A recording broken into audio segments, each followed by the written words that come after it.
A massive rank 8 calamity beast lunges at him with its jaws wide open, and Lu Sheng does not even flinch. He tells it not to block his way, and cleaves the creature in half with a single strike.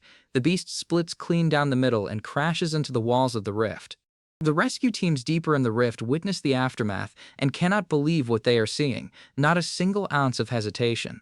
Dong Shengyi watches Lu Sheng disappear into the depths and wonders quietly if he is the guy that Xiu likes. Lu Sheng reaches the 5th level of the rift and keeps descending. He checked Dong Shengxiu's personal information system just now, and it shows that her life signs have not frozen at this moment. But if things get delayed any further, she might be in real trouble. There is no time to waste. Our boy pushes deeper and his energy is blazing. He makes a silent vow. He tells himself that he swears he will find her. Deep inside the belly of the calamity beast, Dong Qingshou opens her eyes. She is still alive. The creature swallowed her whole, but something saved her. The psychic energy shield pendant she is wearing activated and created a barrier around her body at the moment of impact. Dong Qingshou remembers the last thing she saw before blacking out, which was the calamity beast's jaws closing around her. She is inside the monster's stomach. Tentacles, which are the creature's internal appendages, writhe around her in the fleshy darkness. They lash out at her, but Dong Qingshou fights back. She grabs one of the tentacles and crushes it with a burst of psychic energy. The pendant shield holds and deflects the attacks. But there is a problem. The energy within the pendant is degrading fast. If the attacks keep coming at this rate, she is done for. And then it gets worse. The creature's body fluids have erosive properties, and Dong Qingshou's uniform is dissolving. The air inside the beast's body is thick and toxic and almost impossible to breathe. If she were not a level 6 martial artist, she would have suffocated already. But even at her level, things will go bad quickly if she does not escape soon.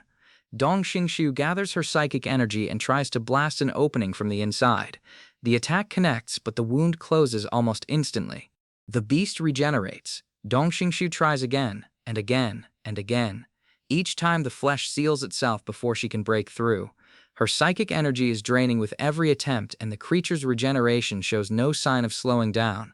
She is completely exhausted. Her energy is gone, and her body is battered. Dong Xingshu collapses to her knees inside the beast's stomach and can barely hold herself up. She realizes the truth. This time she is probably going to die in here, but she is not scared. She just feels a little regretful. Dong Xingshu pulls out her phone. The screen is cracked and the signal is long gone. She stares at the contact page. Lu Xing's name glows on the display and his profile picture looks back at her. The air is running out and she can barely breathe. She whispers his name. Her grip loosens.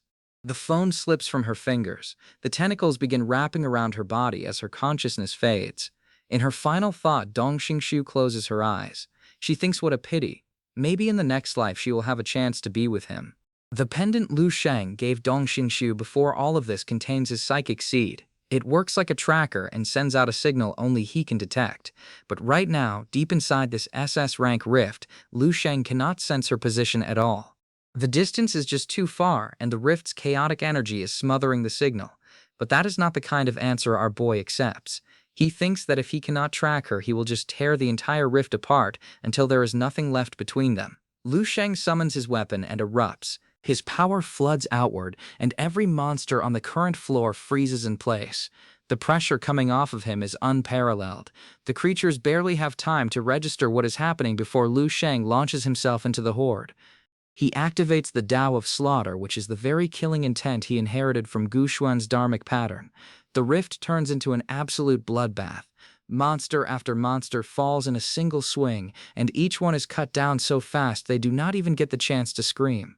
But Lu Sheng is not satisfied. This is still too slow. He does not want to clear floors. Lu Sheng wants to be by Dong Xingxue's side right now. The young man calls upon the divine whale's dharma and unleashes a devastating strike that punches clean through the ground beneath him. The floor shatters and Lu Sheng drops through to the level below and keeps going. He tears through each layer of the rift one after another. Level 15, level 20, level 40. The pendant signal grows stronger with every floor he destroys. He can sense her now, and she is close and getting closer with every second. And then the signal locks in. She is right behind this wall. Lu Sheng smashes through the final barrier and lands in a massive chamber. But what he finds there makes his blood run cold. A colossal calamity beast fills the space. It is a grotesque red creature with layers of teeth and writhing tentacles, and Dong Qingxiu's signal is coming from inside it. The beast swallowed her whole. Lu Sheng checks the tracker one more time, and her readings are weakening rapidly. She is running out of time. Our boy does not hesitate. He charges the beast head-on with fists and blade blazing with killing intent. The calamity beast roars and lashes back with its massive body, but Lu Sheng is beyond reason at this point. His eyes glow with raw psychic energy, and every hit he lands carves deeper into the creature's flesh. The beast's regeneration, which is the same ability that trapped Dong Qingshui inside by sealing every wound she tried to make, cannot keep up with the sheer volume of destruction Lu Sheng is unleashing. Deep inside the beast's stomach, Dong Qingshui sees a light. Dong Qingshui has been fighting alone in the dark for so long, and she is completely drained and barely conscious. Her first thought is grim. She thinks the Grim Reaper has come for her, and this is it. But then the light tears wider, and a voice rips through the darkness. Her name. Someone is screaming her name. Lu Sheng punches through the beast's body from the outside and reaches in and pulls Dong Qingshui out with his own hands. The young man catches her before she hits the ground and holds her in his arms. He tells her he came for her. Dong Qingshui stares up at him. She is battered and exhausted and barely able to speak. She cannot believe what she is seeing. Lu Sheng actually came. He crossed an SS rank rift in full rampage and tore through over 40 levels and ripped open a calamity beast with his bare hands. All for her. Lu Sheng looks down at her and tells her they are going home. Outside the rift, the situation is falling apart. Monsters are pouring out of the SS rank breach in waves, and the military's defensive lines are buckling under the pressure. The commanding officer has no choice, and he orders a full retreat to the camp. But that is not even the worst of it. Inside the command tent, the officers are pulling up Lu Sheng's file. They see a 19-year-old general who defeated Lu Moyan with combat power rated at least 16 stars. A once-in-a-million talent and one of their own from the Eastern Military District. But our boy just dove headfirst into a fully rampaged SS rank rift and nobody stopped him. To make matters worse, Lu Sheng voluntarily destroyed all his communication bands the moment he entered. They cannot track him and they cannot contact him. He is completely off the grid. The room goes quiet. One of the officers slams his fist on the table and curses. He says a Marshal Saint disciple and the Eastern Military District's most promising talent in a generation, and they are sitting here completely unable to do a thing. One hothead suggests nuking the rift to blast the monsters away and then sending in a rescue team. But the senior officers shut that down immediately. They say nuclear strikes on SS rank rifts cause catastrophic chain reactions, countries that tried nuking the problem and made everything 10 times worse. Someone else says he does not care anymore and that they cannot just sit and watch. But the commander reminds him they are responsible for the entire military fortress and not just one man. They have to wait. But right in the middle of that argument, a soldier bursts through the door. He says there has been an update at the defensive line. The monsters on the battlefield are pulling back and retreating into the rift on their own. The commander is stunned and orders the satellite feed up immediately. And what they see on the screen makes no sense. They are running. The monsters are not retreating in an orderly fashion. Something inside the rift is scaring them so badly that they are stampeding back through the entrance and trampling over each other to get away. The officers stare at the footage. Whatever is at the core of that rift, and whatever is making these creatures flee in absolute terror, is heading toward the surface. Then the rift erupts, a column of fire explodes from the breach, and a figure rises out of the inferno. Lu Sheng, carrying Dong Qingxiu in his arms, and he is flying. An enormous fire phoenix manifests around his body, with wings spread wide, and it lifts him into the sky above the battlefield. The officers watching the feed lose their minds. Then he unleashes everything. Fire and wind and thunder and lightning. A shockwave of combined elemental force crashes down on the battlefield and obliterates every creature still standing. The soldiers below watch in stunned silence as the entire monster horde gets wiped from existence in a single attack. One of them notices the woman in his arms. That is Dong Qingxiu, who is Dong Mengyu's younger sister. Lu Sheng lands on the ground with Dong Qingxiu still asleep in his arms. And that is when Dong Shengyi runs over. He calls out to his sister, and his voice is cracking. But Lu Sheng stops him cold and tells him she just fell asleep and not to wake her up. Dong Shengyi freezes. Then he lowers his head and thanks Lu Sheng for saving Qingxue. But Lu Sheng is not interested in gratitude. Lu Sheng made a promise. He says he will end Dong Shengyi's path as a martial artist, and he fully intends to keep it. And he will not go easy on him. Dong Xingxiu wakes up in a hospital bed. She blinks at the ceiling and is still groggy. She says in the dream someone saved her and someone told her he was bringing her home. Dong Xingxiu looks over at Lu Sheng sitting beside her bed and asks if that was even possible and if it could have been real. Lu Sheng tells her it was not a dream, it was reality. He pulled her out of the rift. Dong Xingxiu goes quiet. The weight of it hits her all at once. It actually happened. Lu Sheng really came for her. She thanks him softly and sincerely. But then she catches herself. She realizes Lu Sheng has been holding her tightly this entire time. Back in the rift and apparently all the way here. And now that they are out of the life and death situation, it suddenly feels very different. The distance between them has closed in a way neither of them expected. They both try to speak at the same time. Dong Qingxiu starts with his name, and Lu Sheng starts with hers. They stop. Awkward silence. Dong Qingxiu tells him to go first. And our boy, who is the same guy who just tore through 40 levels of an SS rank rift without blinking, gets nervous. He asks if she wants to grab a meal together sometime. Dong Qingxiu says, sure. Lu Sheng asks if she wants to catch a movie after.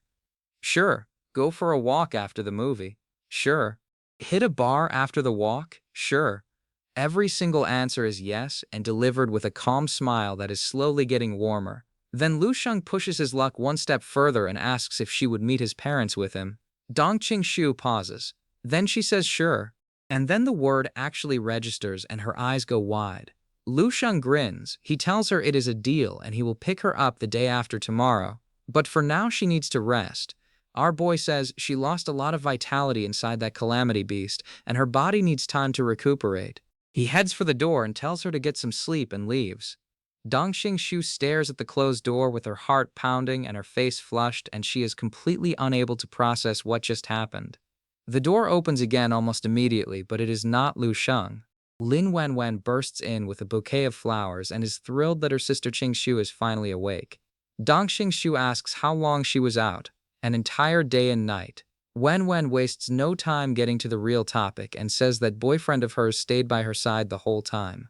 Dong Qingxiu insists Lu Sheng is not her boyfriend, but Wenwen is not buying it for a second. She teases Dong Qingxiu about her reaction and points out that the evidence says otherwise. Wenwen leans in and tells her straight. She says Lu Sheng charged into the rift alone while it was in full monster outbreak just to save her. In Wenwen's opinion, that is exactly what a boyfriend should be.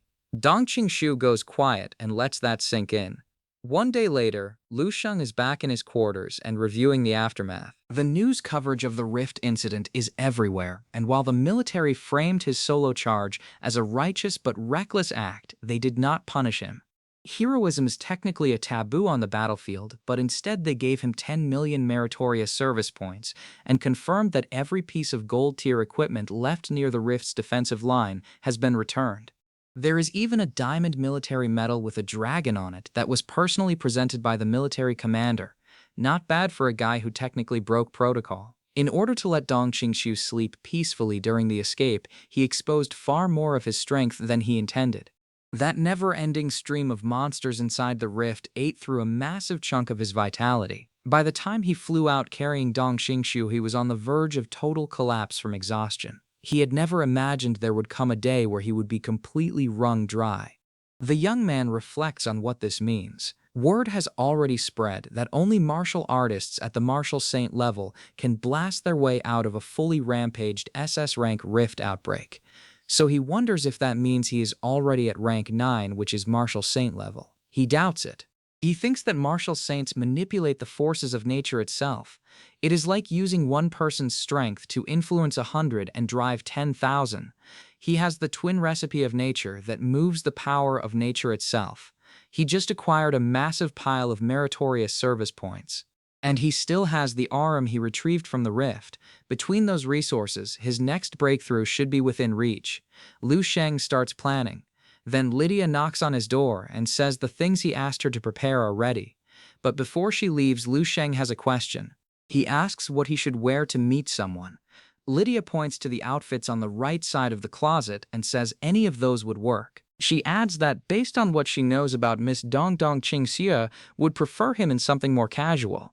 Lu Sheng blinks and asks how Lydia knows about Dong Qingxia. Lydia smirks. She says right now there is not a single person in the Eastern Military District who does not know about Dong Qingxia. Dong Qingxia is the girl that Lu Sheng fought through hell to save. Lydia says even tens of millions of monsters could not stop him. Lu Sheng takes that in, then he mentions something. He says a certain person from his hometown and someone from the Dong family has been looking for Lydia quite frequently lately. Lydia's expression shifts. Lu Sheng asks if something is wrong. Lydia confirms and says yes. She says that person is trying to pursue her and he wants to marry her. Lu Sheng stares at Lydia. Then his eyes narrow. She is lying to him.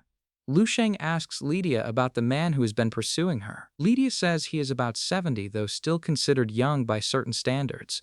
She tells Lu Sheng plainly that she will not marry anyone, and she intends to continue serving him for as long as he needs her. But Lu Sheng shakes his head.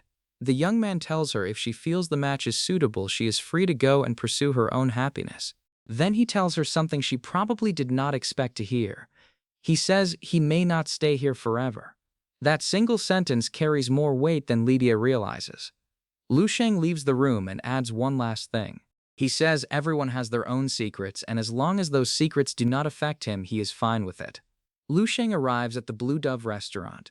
He remembers this place because he and Dong Qingxia agreed to meet here once before, but he ended up standing her up.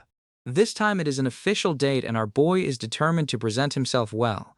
Dong Qingxia arrives and Lu Sheng freezes. She is wearing civilian clothes instead of her usual military attire, and the only word Lu Sheng's brain can produce is peak, no ultra peak. Dong Qingxia asks if he is surprised. Lu Sheng tells her he is not surprised and just stunned by her beauty.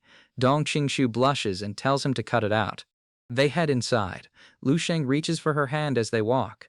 Dong Qingxia notices. She does not pull away. The two of them walk into the restaurant together hand in hand, and for a girl who spent her whole career being ice-cold and untouchable, Dong Qingxia looks like she is melting. Inside the restaurant, the food is incredible, but Lu Sheng catches himself shoveling it down like a soldier in a mess hall. Our boy mentally scolds himself and thinks he needs to be more civilized. He switches to a more elegant eating style. Lu Sheng asks if she wants to catch a movie after they eat. Dong Qingxia gives him the same answer she always does. Sure.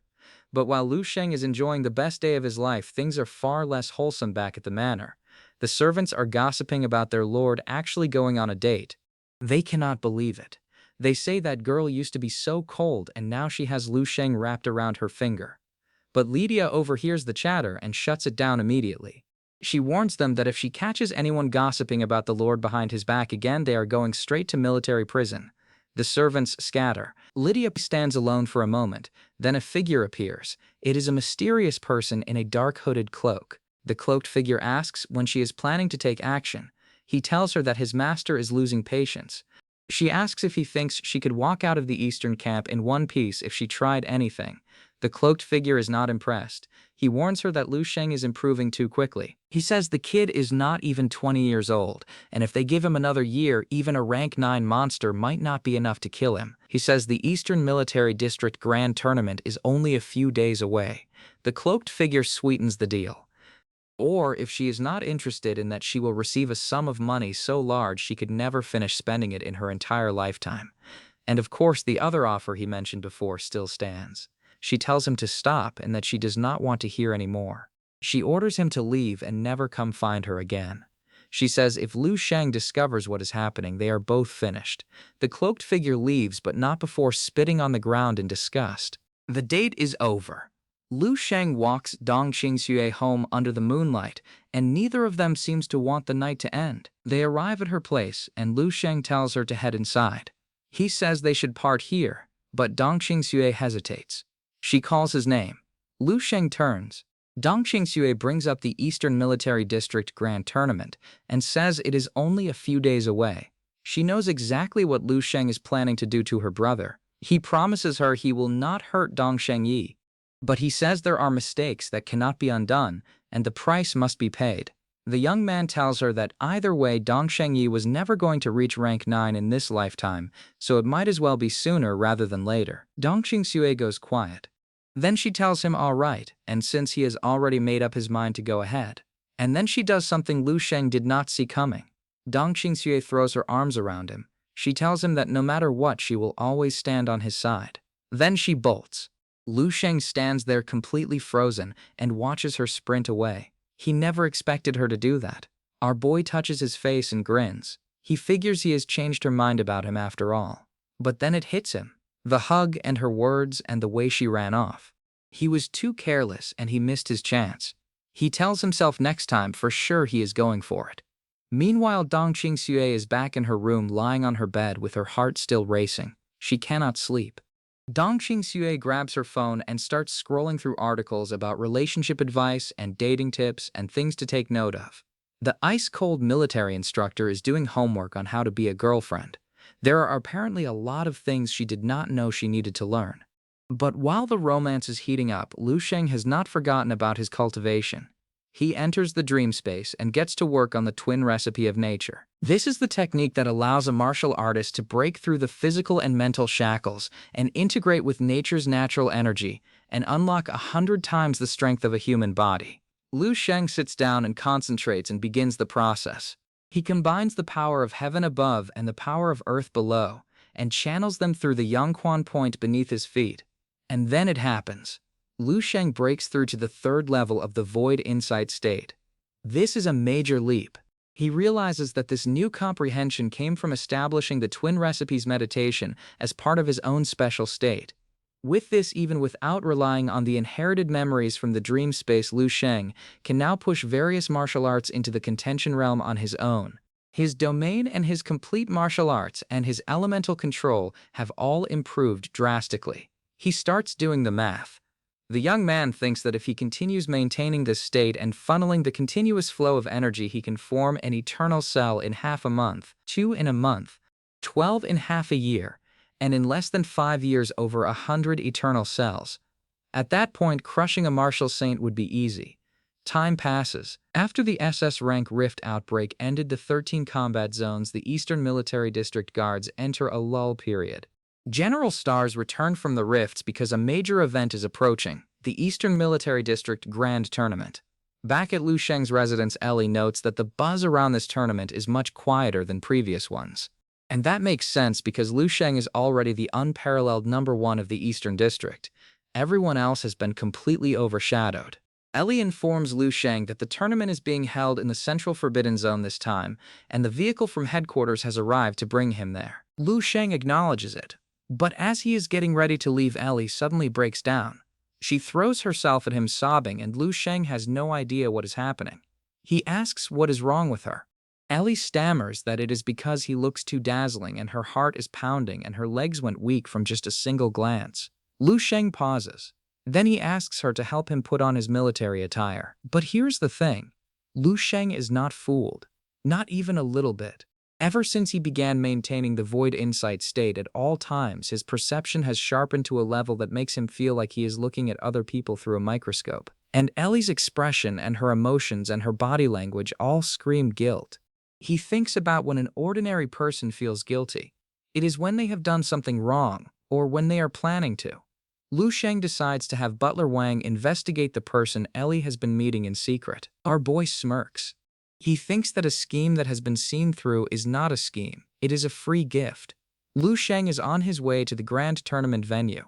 While riding in the car, he is already thinking ahead. Our boy knows that after the Eastern Grand Tournament wraps up, he will need to head straight to the Central Military District for the overall competition. And then a thought crosses his mind. He wonders if he should bring Dong Xingxie back home with him. Before he can dwell on it, Butler Wang announces their arrival. The moment Lu Sheng steps out of the vehicle, the crowd goes wild. Everyone recognizes him instantly. The first-ranked general star on the leaderboard and the scorching sun of the Eastern District. The onlookers cannot believe how young he is. Meanwhile, at the Eastern Military District headquarters, the top brass are discussing Lu Sheng. The chief notes that it has been an extremely long time since such an outstanding young talent has appeared in their district. One of the commanders agrees and says a hero on the battlefield is condemned during peacetime, but Lu Sheng has the qualities to be groomed into an icon and role model. He says Lu Sheng is a great person to lead others. The chief makes a decision. He says they will go all out and set the stage for Lu Sheng at this tournament. He plans to give Lu Sheng a massive opportunity, and if Lu Sheng can capitalize on it, he will become the army-wide icon of the entire Eastern Division. But if Lu Sheng fails to seize the moment, then the chief will consider it a lesson and find another way to train him. The commanders confirm that the participating martial artists have already entered the rest area and the arena is about to commence. Inside the arena, the crowd is buzzing. Lin Wanwan spots Dong Xingxiu and teases her and asks if her boyfriend is here yet. Dong Xingxiu watches the entrance screen and the moment Lu Sheng's figure appears, her face lights up. Wanwan points and squeals, but the hall falls silent. Because walking in right behind Lu Sheng is Dong Shengyi. Wanwan comments that senior brother Dong looks as imposing as a mountain, but she says Lu Sheng is like the sun. She says the two are not even on the same level, and Dong Shengyi is probably going to suffer immensely today. The chief and commanders take the stage. Lu Sheng sizes them up quietly. He thinks their combat power feels like at least 80 stars, which is the pinnacle of their respective military districts. The young man notes that he is currently maintaining the martial god's form at all times, and has no idea how much combat power he actually has right now. The chief explains the tournament format. It is a massive brawl and all participating martial artists enter the arena at once and fight it out. During the brawl, weapons are prohibited, but they can attack any opponent. Once someone is knocked out, they are eliminated. It continues until only one person is left standing. Lu Sheng asks if this was the same format as previous tournaments and what happens if someone cheats. He asks about things like forming alliances to take out the strongest person first, or bribing others to hand over first place. The answer surprises him. Those are not considered cheating. Alliances are fair game because someone who falls to a team-up was never truly strong enough, and if someone bribes their way to first, the runners-up who feel cheated will simply challenge them privately afterward. The consequence of not having enough strength to back up a stolen title is brutal. Lu Sheng takes that in. He actually likes that. He says all general stars in this tournament will team up and every single one of them will fight against one person. Lu Sheng, they will all fight Lu Sheng together. The brawl continues until every challenger has fallen, or until Lu Sheng goes down. The entire arena erupts. Everyone wonders if every general star really has to fight a single person. They wonder if Lu Sheng is really that far above everyone else. The crowd is in shock, and the competitors are rattled, and the tension in the room spikes. Our boy smirks. This grand tournament is about to get interesting. The announcement hits the arena hard. Every general star in the Eastern Military District and all of them against Lu Sheng, alone. The crowd cannot process it. In the entire history of the Eastern Division and in the entire history of the Dragon Country, there has never been a situation like this. Over 400 martial masters attacking one person at the same time. They say even a peak martial master would get drowned under a sea of bodies with those numbers. The news spreads beyond the arena. In the demonstration area, spectators are losing their minds. They wonder if that guy is really worth the military making such a ridiculous decision. Over at the field army camp, soldiers are furious and ask how this is fair. In the rest area where the competitors are waiting, the general stars are just as confused. They ask why there is such an arrangement. The room erupts into chaos until one of the commanders silences them all with a single roar. He says this is an order, and if anyone does not wish to participate, they are free to leave. The commander turns to Lu Sheng directly and asks if he has any objections. The chief watches closely. The general tells Lu Sheng that this is a universal stage, and whether Lu Sheng can capitalize on this opportunity is entirely up to him. He says if Lu Sheng succeeds, he will rise to the highest ranks and enjoy life at the top. But if he fails, everything will be forgotten, and he will remain just another general star. A topic of conversation during spare time and nothing more. Lu Sheng laughs. He tells the chief he has no objections at all. In fact, he says he had been thinking the grand tournament sounded boring, so this works out perfectly. The chief breaks into a massive grin. The general says that bold spirit and that heart and that style are difficult for an ordinary person to possess and extremely rare. The chief roars the order and tells all general stars to enter the martial demonstration arena, and this time everyone is to carry their weapons and go all out. The competitors file in, and some are excited and some are nervous, and all of them are armed to the teeth. Military orders are absolute. If they are told to gang up on Lu Sheng, that is exactly what they are going to do. But then the crowd notices something. Lu Sheng walks into the arena empty-handed, no weapon, nothing. The spectators are stunned and wonder if he forgot his weapon or if he is being arrogant. The chief spots it too and immediately calls for someone to bring Lu Sheng his weapon. A soldier volunteers and sprints toward the armory, but our boy stops him cold. He says there is no need. The entire arena goes dead silent. That sentence echoes through every corner of the venue. The general stars standing opposite Lu Sheng hear it loud and clear. They say he is insane and out of his mind. But up in the commander's box, the chief is not angry. He notes that Lu Sheng spoke those words so naturally and without a shred of arrogance or performance. He is impressed, and that alone is enough to make the chief excited to see what happens next. Lu Sheng's energy erupts. A massive aura floods the arena, and every general star in the vicinity feels the pressure crash down on them. Lu Sheng locks eyes with Dong Shengyi across the field and calls his name. Dong Shengyi flinches. Lu Sheng tells him one thing. He says to watch closely with both eyes wide open. He tells him to watch how Lu Sheng destroys his future as a martial artist step by step. The young man takes a single step forward, just one. His foot hits the ground, and the entire arena floor shatters. An earth-shattering shockwave radiates outward from the point of impact and cracks the ground beneath the feet of every general star in the vicinity. The force is so overwhelming that it knocks competitors off their feet using nothing but raw physical pressure. And the terrifying part is that Lu Sheng did not use a single drop of vital qi. That was pure physical strength. He only took one step, and the aura was so devastating that they could feel it through their own hands and knees. One of the analysts confirms it. The arena cracks open. The ground splits apart in a massive crater with Lu Sheng standing at the center. The Eastern Military District Grand Tournament officially begins, and it is not even close to a fair fight. Over 400 martial masters against one man. And our boy decides to give them a lesson. Not just a beating, but a lecture. 4 steps, 4 levels of power, each one more devastating than the last. Step 1 is strength. Lu Sheng launches a single strike using nothing but raw physical force, no qi and no technique, just pure body power.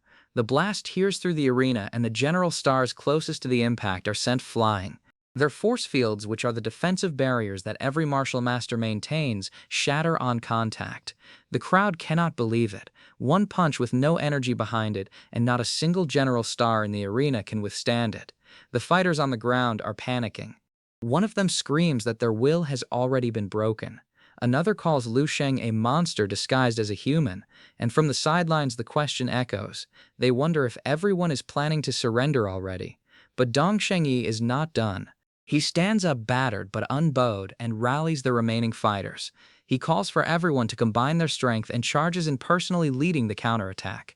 Dong Shengyi channels his energy into a vital qi spear transformation, which is a concentrated lance of pure power, and hurls it straight at Lu Sheng.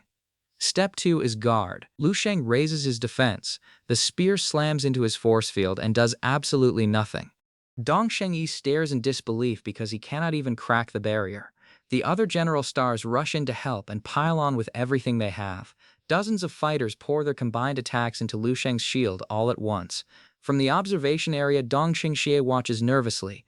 She has never seen this many general stars teaming up against one person before. She wonders if only a martial saint could handle this kind of pressure. But the smoke clears. Lu Sheng is standing there without a scratch. He looks at the crowd of exhausted fighters and asks if they were trying to tickle him. The arena falls dead silent. The young man is not just the strongest attacker in the Eastern District, he is the strongest defender too. The spectators are losing their minds trying to figure out how this is even possible.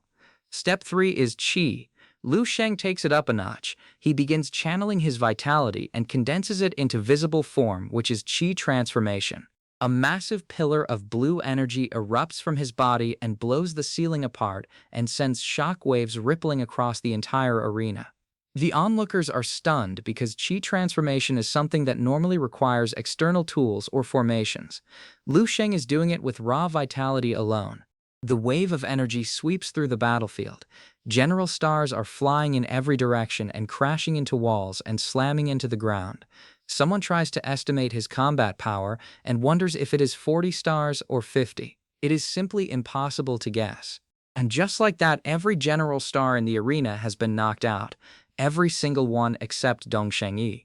Step 4 is technique. Lu Sheng walks toward Dong Shengyi, who is barely standing. Our boy announces the final step. He closes the distance in a blink and plants his feet and delivers a single 1-inch punch straight into Dong Shengyi's chest. The impact is catastrophic. Dong Shengyi's body crumples.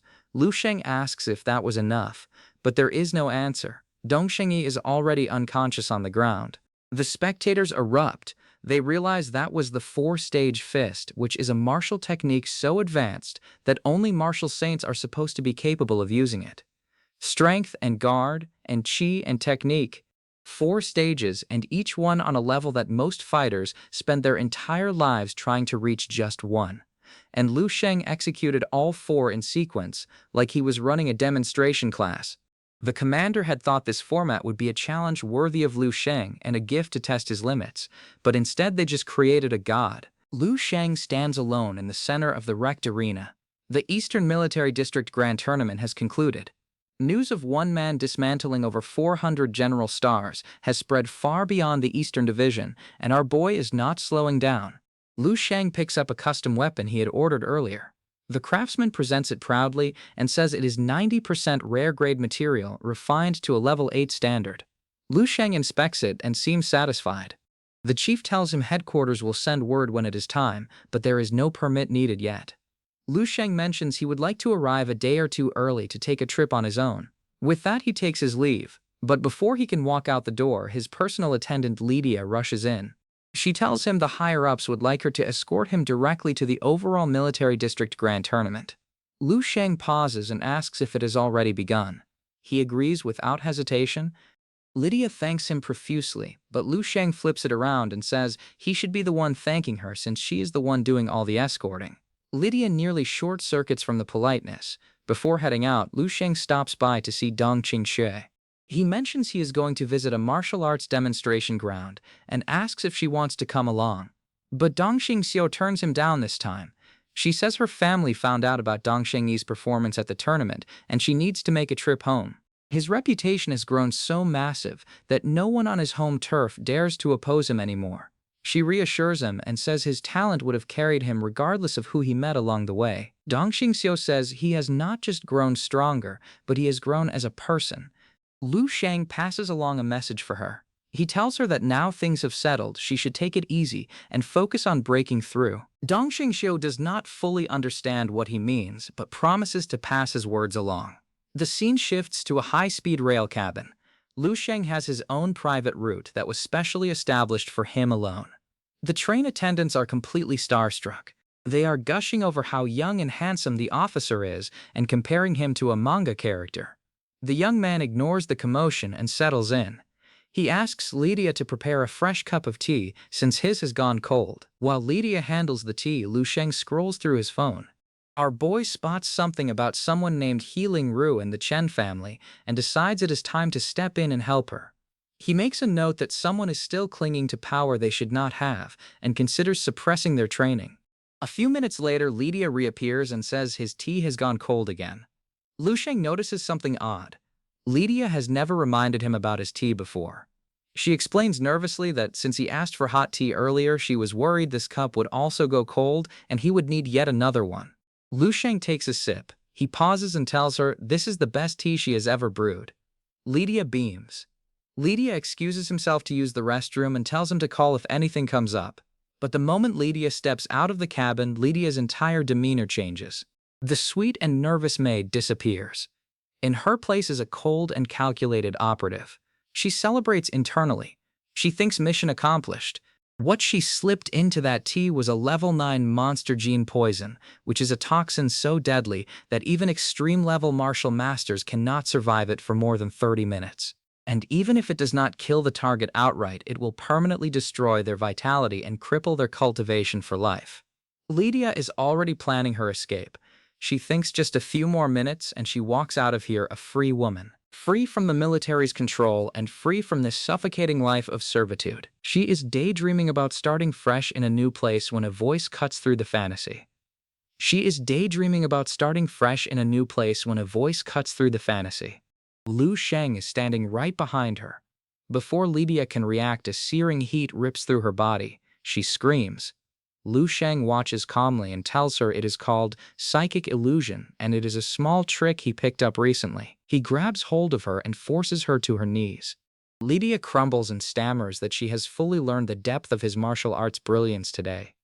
But our boy is not angry. He holds up the green vial, which is the very poison she tried to use on him. Our boy says he never imagined that a poison capable of killing martial saints would already exist only 300 years after the martial arts era began. He gives it a name on the spot, Martial Saint Killer. And then he looks down at the trembling woman at his feet and asks her one simple question. He asks what she thinks about that. Lydia is on her knees and broken. She begs Lu Sheng to kill her. But our boy is not in a rush. He tells her to sit down first. Lydia is trembling because she has no idea what Lu Sheng wants from her. But Lu Sheng already knows everything. He asks her calmly if the Supreme Tao Martial Arts Academy is behind this. Lydia is stunned. She cannot believe Lu Sheng already knew. He tells her he figured it out about half a month ago. But that is not what interests him. The young man wants to know what they promised her. Lydia's voice shakes. She says 5 billion. Lu Sheng actually laughs. He does the math on the spot and figures a single drop of that poison is worth 500 million, and the bottle she used contained more than 15 drops. Lu Sheng says the Supreme Tao Academy really went all in on this one. He simply asks if there is anything else she wants to say. Lydia knows what she did is unforgivable. She says the only way she can make up for it is with her life. Lu Sheng shuts that down immediately. He says he will neither kill her nor send her back to the military district. But she will help him do something to make up for her mistakes. Whatever that task is, he does not reveal it yet. The scene cuts to the high-speed rail station. Lu Sheng steps off the train looking completely unbothered as if nothing happened. But somewhere else, someone in a hooded cloak is furious. The handler from the Supreme Tao Academy spots Lu Sheng walking out alive and cannot believe it. He confronts Lydia, who is now walking beside Lu Sheng, and demands to know why the target is still breathing. Lydia tells him she never found the right moment to act. But Lydia drops the bombshell and says Lu Sheng asked her to help him with something. Before the handler can process that, Lydia grabs him. She drags him toward the exit and the guy starts screaming. People nearby hear the commotion and rush over to check it out. Meanwhile, Lu Sheng watches from a distance and reflects on what just happened. He planted a psychic seed in Lydia's heart, which is a technique very similar to hypnosis. It deceives the target's 5 senses and creates an artificial world they fully believe is real and makes them feel like they are dreaming. The seed he planted in Lydia was a simple one, which is atonement. She now genuinely believes she must make up for her crimes, and her first act is delivering the handler straight to the authorities. The scene shifts to Lu Sheng's family home in the Nanfu neighborhood. Lieutenant Governor Xia and a group of officials have shown up unannounced. Lu Sheng's family scrambles to welcome them. Xia waves off the formality and says they are all familiar with each other at this point. He mentions there was a big event at the military district to celebrate, and since it was on the way, he decided to stop by. He says he is thrilled that Lu Sheng is coming home today and that the chance to enjoy Madame Lu's cooking is apparently a rare blessing. Xia reflects on Lu Sheng's meteoric rise. The last time he checked in, Lu Sheng had wiped out an entire criminal operation, terrorizing the country. The time before that, Lu Sheng had shattered every record at the 7th grade martial arts university. And the time before that, he had been crowned champion at the countrywide martial arts student conference. Lu Sheng just keeps delivering shock after shock, and each achievement is bigger than the last, with barely a few months between them. Xie admits that when he first befriended Lu Sheng, it was purely an investment. He was getting close to a young martial artist with high potential. Someone at the gathering mentions that Lu Sheng joined the military.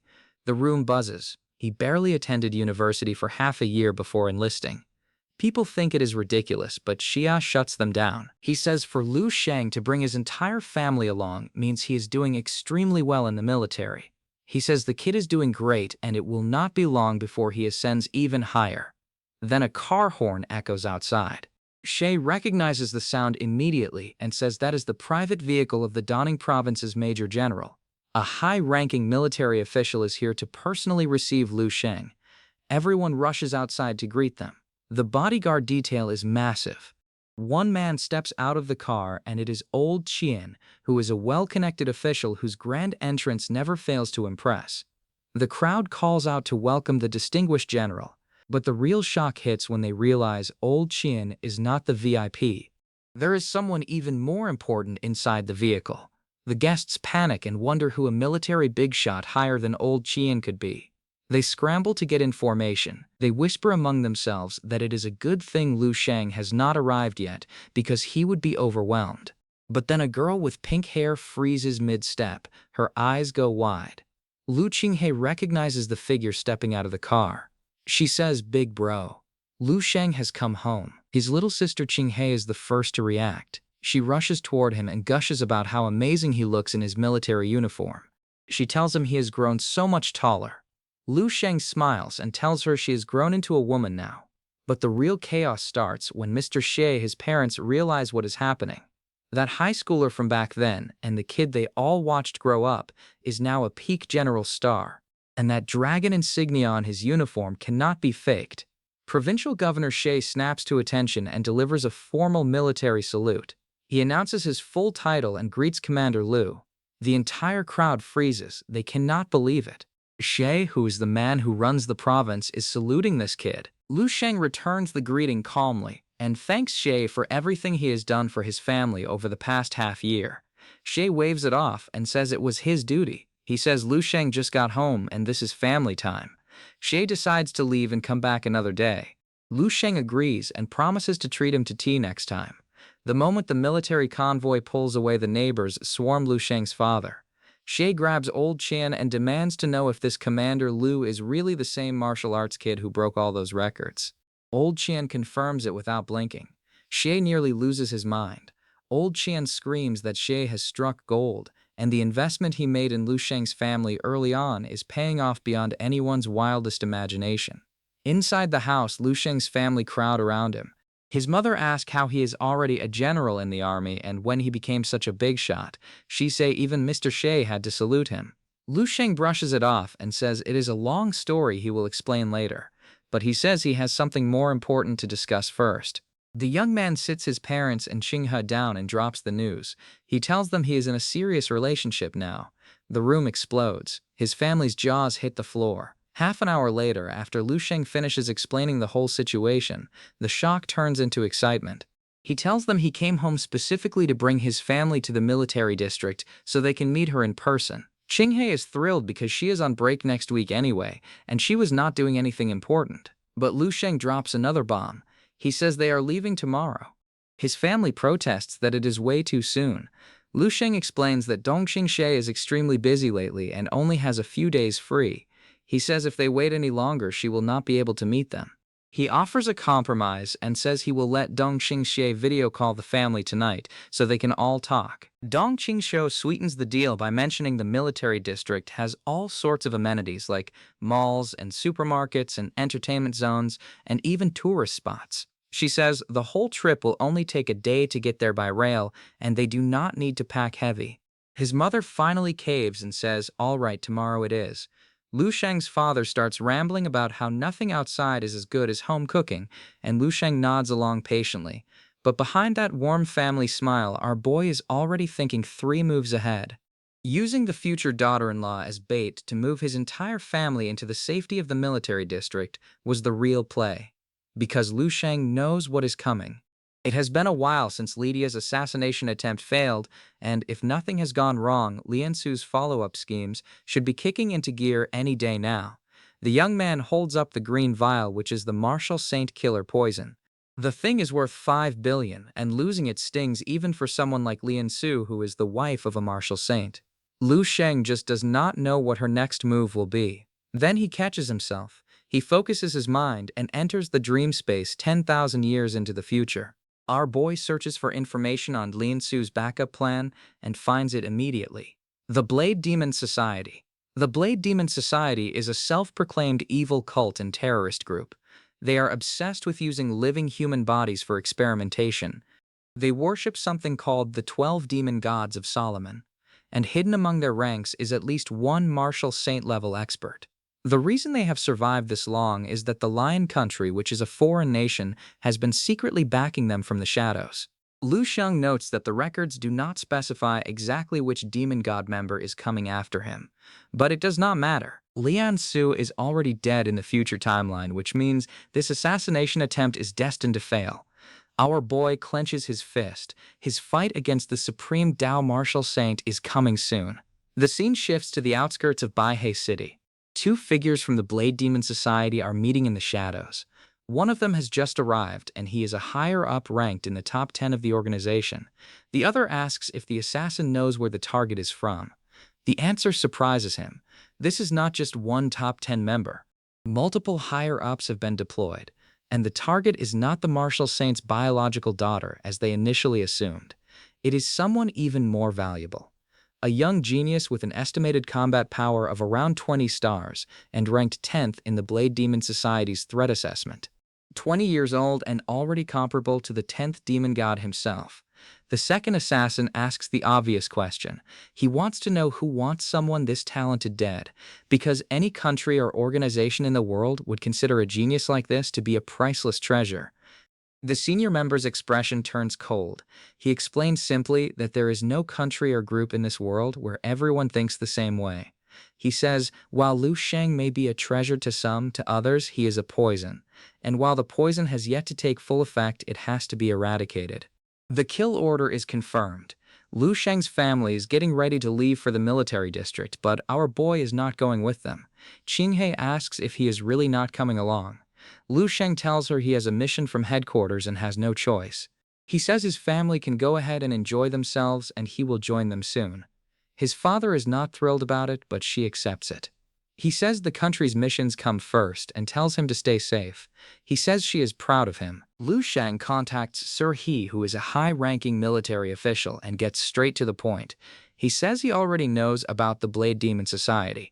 Sir He asks if Lu Sheng really does not need backup. He says the Blade Demon Society is a terrorist organization with serious firepower. He tells Lu Sheng that 3 years ago the Southern Military District went after just one of them, which was the 9th-ranked member Demon God Paimon. They sent 5 8-star general stars, including 4 peak-level fighters, with at least 15 stars of combat power. Out of those 9 elite martial artists, 7 were injured and 3 were killed, and Paimon still managed to escape. That incident shook the entire country. A peak general star who had the potential to become a colonel general was lost, along with 2 5-star general stars. It was a devastating blow. Sir He warns Lu Sheng that the demon gods ranked in the top 10 all possess power equivalent to at least a colonel general. He says handling them alone would be extremely dangerous, but Lu Sheng just laughs. He asks if it is troublesome and tells Sir He not to worry. He says the Blade Demon Society should be the ones who find it troublesome. He explains that the reason rats hide in sewers is because people never know when they will scurry out and bite. But once they lose that element of surprise, the rats are the ones who should be scared. The young man says all he needs to do is set an enticing bait in a trap and lure them out of the darkness. He holds up the green vial, which is the martial saint killer, and asks Sir He if he agrees. At that exact moment, 10 kilometers away, one of the Blade Demon Society's scouts is watching Lu Sheng through binoculars. But something strange happens. Lu Sheng suddenly looks directly toward the scout's position. The operative panics and wonders if he just looked his way. He thinks that is impossible because 10 kilometers is far beyond normal detection range. The scout convinces himself it was a coincidence and relaxes. But Lu Sheng already knows he is there. His physical power is fully released now and comparable to a 30-kilometer radius detection field, which is far better than any satellite monitoring system. He tells Sir He to proceed with the plan and to be extremely careful. Sir He agrees and hangs up.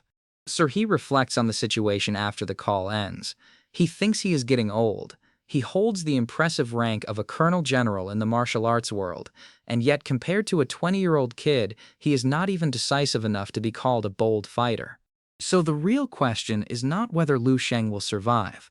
The question Sir He should be worrying about is what happens to the people who are planning to kill Lu Sheng. The scene cuts to the Blade Demon Society's scout on the ground. He receives orders to continue following the target. But before he can respond, her world spins.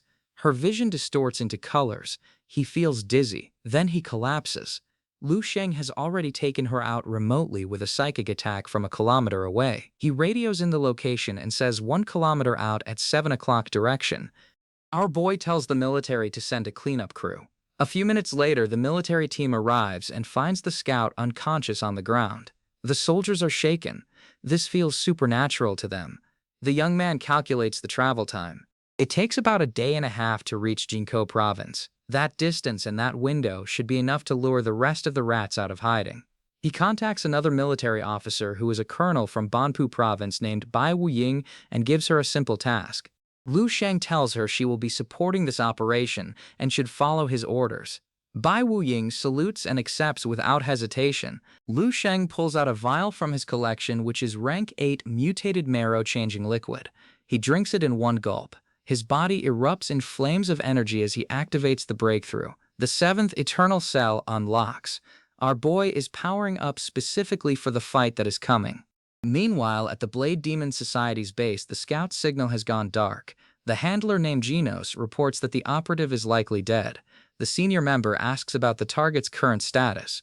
According to the latest intel, Lu Sheng is heading toward Jinko province. The journey should take roughly 50 hours, which is more than 2 days. More than enough time. They confirm they will be able to return soon. And then the real bombshell drops. The 4th demon godlord is already on the way.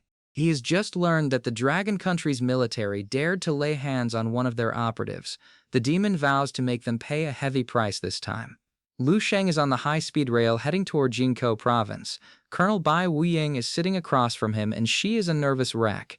Lu Sheng tells her to relax and says they still have a long way to go and she cannot stay this tense the entire trip. Bai Wuying tries to compose herself. The higher-ups told her Lu Sheng is a terrifying big shot and that she must comply with his every order without question. But looking at him now sitting there calm as still water, she wonders if maybe the brass was exaggerating. Then Bai Wuying's eyes snap open. Something just triggered his senses and it is an S-rank threat. Bai Wuying's alert system goes off at the same time. She screams for Lu Sheng to evacuate immediately, but by the time she turns around, he is already gone. She blinks and wonders where he went.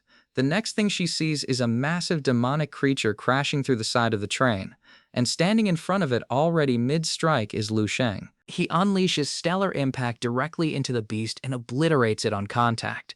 The creature shatters apart in a shower of red energy and debris. Bai Wuying cannot process what just happened. Lu Sheng brushes the dust off and casually tells Bai Wuying to wait here. He says he needs to go settle something outside and he will be right back. Bai Wuying stammers because they are on a moving high-speed rail.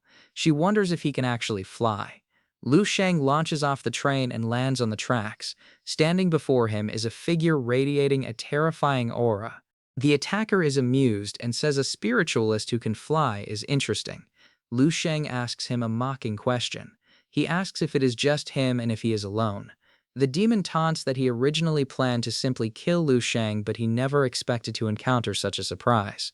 He talks about the last time he entered the Dragon Country and says the military sent beautiful young soldiers after him. He says they were courageous but also delicate and fragile. The demon introduces himself as Paimon, who is the 9th demon god of the Blade Demon Society.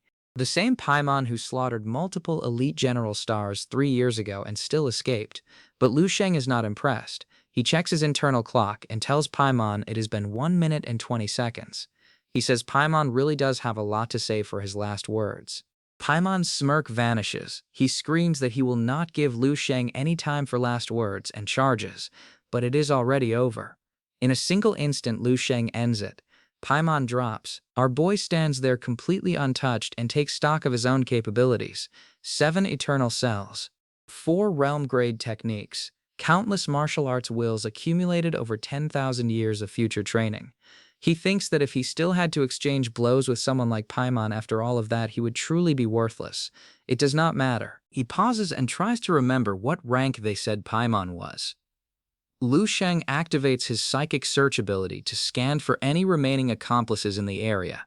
He detects a few, but they are far away. Our boy thinks it is troublesome and decides to let them come to him instead. He reflects quietly on something bigger. The young man hops back onto the train like nothing happened.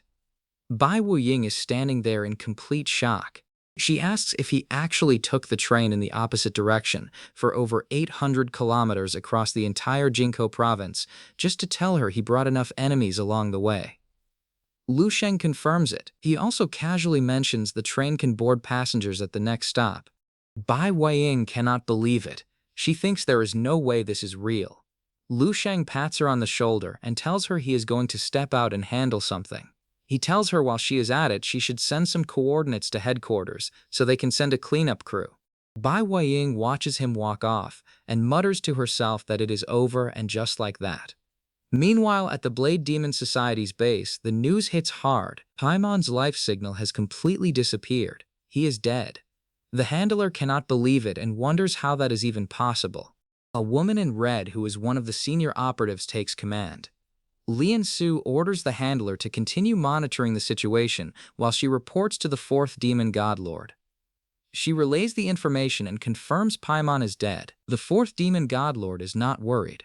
He calls Paimon an idiot and scoffs at his failure.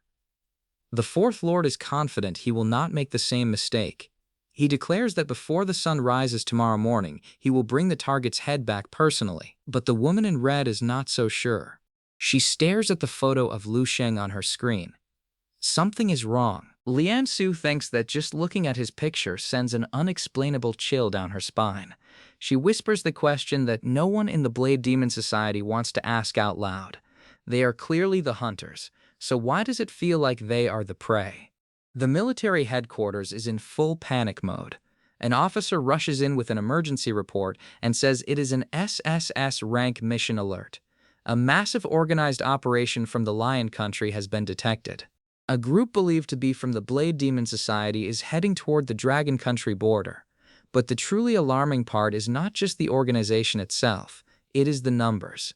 The officer asks how many are coming. The answer nearly floors everyone in the room. Over 500 people. And these are not ordinary foot soldiers. They are scruff-level monsters. The entire room goes silent. That kind of force heading toward the border is not an assassination, it is a small-scale invasion.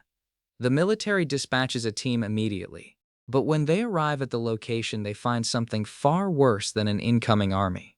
The Blade Demon Society operatives are already there, and they are already dead. All of them. Every single one of the 500 is laid out on the ground. Even the extremely powerful ones, who are level 8 martial artists, and the kind that only 1,000 exist in the entire world, have been cut down. The soldiers stare at the carnage in disbelief. They recognize the tattoo on one of the bodies, which is the mark of the Blade Demon Society. Even the lowest-ranked members of this organization are not normal humans, and yet someone sliced one of them clean in half in the blink of an eye. It is a scene they simply cannot process. The scene shifts. Lu Sheng is standing inside a tunnel, and he is not thinking about the battle. He has just made a discovery about his own powers. He had been treating his Bell Clone technique, which is the ability to project his will and power outside his body, as purely defensive, but now he realizes he can use it offensively too. By using his psychic power to construct a bell-shaped clone externally, he can keep his real body completely still and hidden while his projection goes out to fight. The clone would be able to recall itself once the task is done, and no one would ever know where the real Lu Sheng was standing. He can strike from impossible distances, and of course he can kill Lian Su. No one would ever know that he did it, and even if they suspected him, there would be zero evidence. Then Lu Sheng's senses fire off. 2 members of the Blade Demon Society are approaching his position. Lu Sheng smirks. It is about time. The 2 Blade Demon Society members arrive at the location and decide to finish the mission quickly. But the moment they step in, something feels wrong. One of them senses something extremely dangerous and screams for the other to prepare for battle. Before they can react, a massive figure descends from the sky. One of the assassins freezes and wonders if that is a god. He wonders what kind of spiritualist could possibly be a martial saint alone. Lu Shang's bell clone projection lands in front of them. The two Blade Demon Society members demand to know who he is. They are furious that someone dares to act out here. Lu Sheng's clone does not even blink. He says it is time for them both to go to hell. One of the assassins screams for the other to dodge, but it is too late. Lu Sheng's clone unleashes a devastating attack that tears through the ground. The blast vaporizes everything in its path. One of the Blade Demon Society members, barely alive, looks up at the massive figure hovering above them and screams. He asks what the hell that is and if this is a joke. His partner is equally terrified. He says the people of the Dragon Country do not typically use celestial beings as weapons. Then the horrible realization dawns on both of them. They did not run into a martial artist. They ran into the Dragon Country's folklore god. They tell themselves it has to be fake. Hua Lifu rallies his partner. He says they are both part of the strongest 10 demon gods, so it should be impossible for them to lose against someone from the Dragon Country who is not even a martial saint. They charge. Both of them go all out at the same time. The wolf screams for the pretender of the Dragon Country to die and launches Raging Flames Assault, which is a devastating fire attack that engulfs the entire battlefield. His partner follows up with Abyssal Raging Flames and stacks their combined destructive power into a single onslaught. But Lu Sheng's clone does not even flinch. He watches the flames crash toward him and calls them barbarians.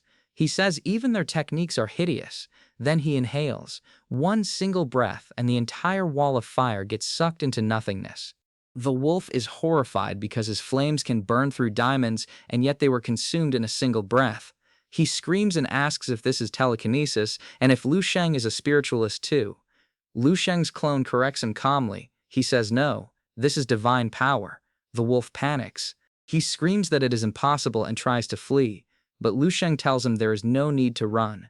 He says he is just letting them experience as barbaric foreigners what it feels like to be on the receiving end of a divine punishment. The scene cuts back to the high-speed rail. Bai Wu Ying is pacing the train car completely lost. She wonders where the commander went. Then Lu Sheng casually appears behind her and asks what is up. Bai Wu Ying nearly jumps out of her skin and asks when he got back. Lu Sheng tells her he just returned after finishing some sewing. Bai Wu Ying repeats the word like she heard it wrong. Lu Sheng confirms. Yeah, sewing. Meanwhile, somewhere in the darkness, the woman from the Blade Demon Society who Lu Sheng captured earlier is bound and struggling. She cannot break free from the restraints no matter how hard she tries. The material feels like it is made of pure aura. She looks up and sees something approaching at high speed, which is a glowing blue capsule-shaped object racing along the train tracks. Our boy's timing is perfect. He mutters to himself that it is about time. He sits comfortably in his train seat and activates his psychic power remotely. The string binding the captured operative starts moving on its own and wrapping tighter and tighter. The woman screams and says the string is alive. She tries to break free one last time and screams for help, but the bindings constrict and launch her out at blinding speed. Her body rockets through the air and crashes down at a predetermined location. Lu Sheng watches it happen without moving from his seat. He says it is also his freedom warning to the Lion Country and they should pay for their crimes with their lives. Bai Weiying offers to report to the commander and request a strange noise investigation team to head to Jingkou province to check it out. Lu Sheng tells her there is no need. He tells two people just appeared where the two previous targets were disposed of. Back at the Blade Demon Society's base, the situation has completely unraveled. The top 10 demon god lords are all supposed to possess terrifying rare beast bodies. Every single one of the Blade Demon Society's greatest accomplishments in history was carried out by these lords, and now in less than a single day they have lost 3 of them to the Dragon Country, Paimon and the 6th and the 7th, all dead. The woman in red tries to make sense of it. Lian Su says none of the 3 great martial saints are personally connected to this target, not even a colonel general. It is the level of a marshal which is the absolute peak of martial power. A marshal, 20 years old. The handler can barely speak, a being that defies all reason. He wonders what they do now. The losses are catastrophic. They have lost 3 of the top 10 demon gods. The compensation they would get from the mission would not even cover 10% of those losses. If they retreat now, they might at least stop the bleeding. But there is a problem. The organization did not give them Samagina's contact information. The handler is confused and asks how they reach her. The woman in red smiles. Lian Su says they do not need to. Lord Samagina has always been with them. Her body twists and contorts. Her skin cracks apart as a monstrous energy erupts from within.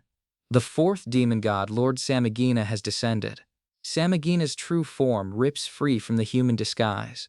She towers over the room, radiating murderous intent. The handler barely holds himself together and gives her the target's coordinates. Samigina's voice cuts through the chaos. She says, "Send them to me." Lu Sheng stands over the wreckage of the Black Demon Society operatives he just wiped out and spots their communication device. Our boy immediately figures out that if the Black Demon Society relies on this thing to coordinate, then it has a location tracking function built in. So instead of destroying it, he keeps it on him as a deliberate breadcrumb trail for anyone stupid enough to follow. Our boy even throws out an open invitation. He says anyone from the Black Demon Society who is not afraid of dying is welcome to come find him tonight. But once the sun rises tomorrow, he will not be in the mood to play anymore. He has a bigger target, which is Lianu. At his current speed, he can reach Jingdu in about 5 hours or 2 if he goes all out. But speed is not the issue. Lian Su is the wife of a martial saint, which means killing her will cause political shockwaves. He cannot just walk in and do it. He needs to be subtle, and he needs to make it look like he was nowhere near the scene when it happened. So he starts scheming. He thinks the moment Lianu dies, he will create a massive disturbance somewhere else. The bigger the ruckus, the better the alibi. And that is when a perfect opportunity falls right into his lap. Lu Sheng calls Healing Su and casually asks about the Chen family patriarch's birthday celebration. Healing Su confirms it is happening tomorrow night. Lu Sheng pretends to be worried about her getting bullied by the second and third generation Chen family members at the party. Healing Su brushes it off and says she is basically a nobody in the Chen family, so nobody would bother targeting her. But Lu Sheng insists and tells her he will show up tomorrow night to help her out. Healing Su does not think it is necessary, but Lu Sheng has already made up his mind. The plan clicks into place. When Lu Sheng kills Lianu, he will immediately rush to the Chen family celebration and cause a small scene, just enough to establish that he was there the whole time. Whether Healing Su actually needs help or not does not matter. She just needs to play along and confirm his alibi. But the young man is not done setting things up. Something actually streaks across the sky. A golden light rips through the darkness. A nearby camper with a telescope starts screaming in excitement, but the excitement dies fast. The meteor collides with something mid-air in a massive explosion of light and energy. Meteors do not collide like that. Something is very wrong.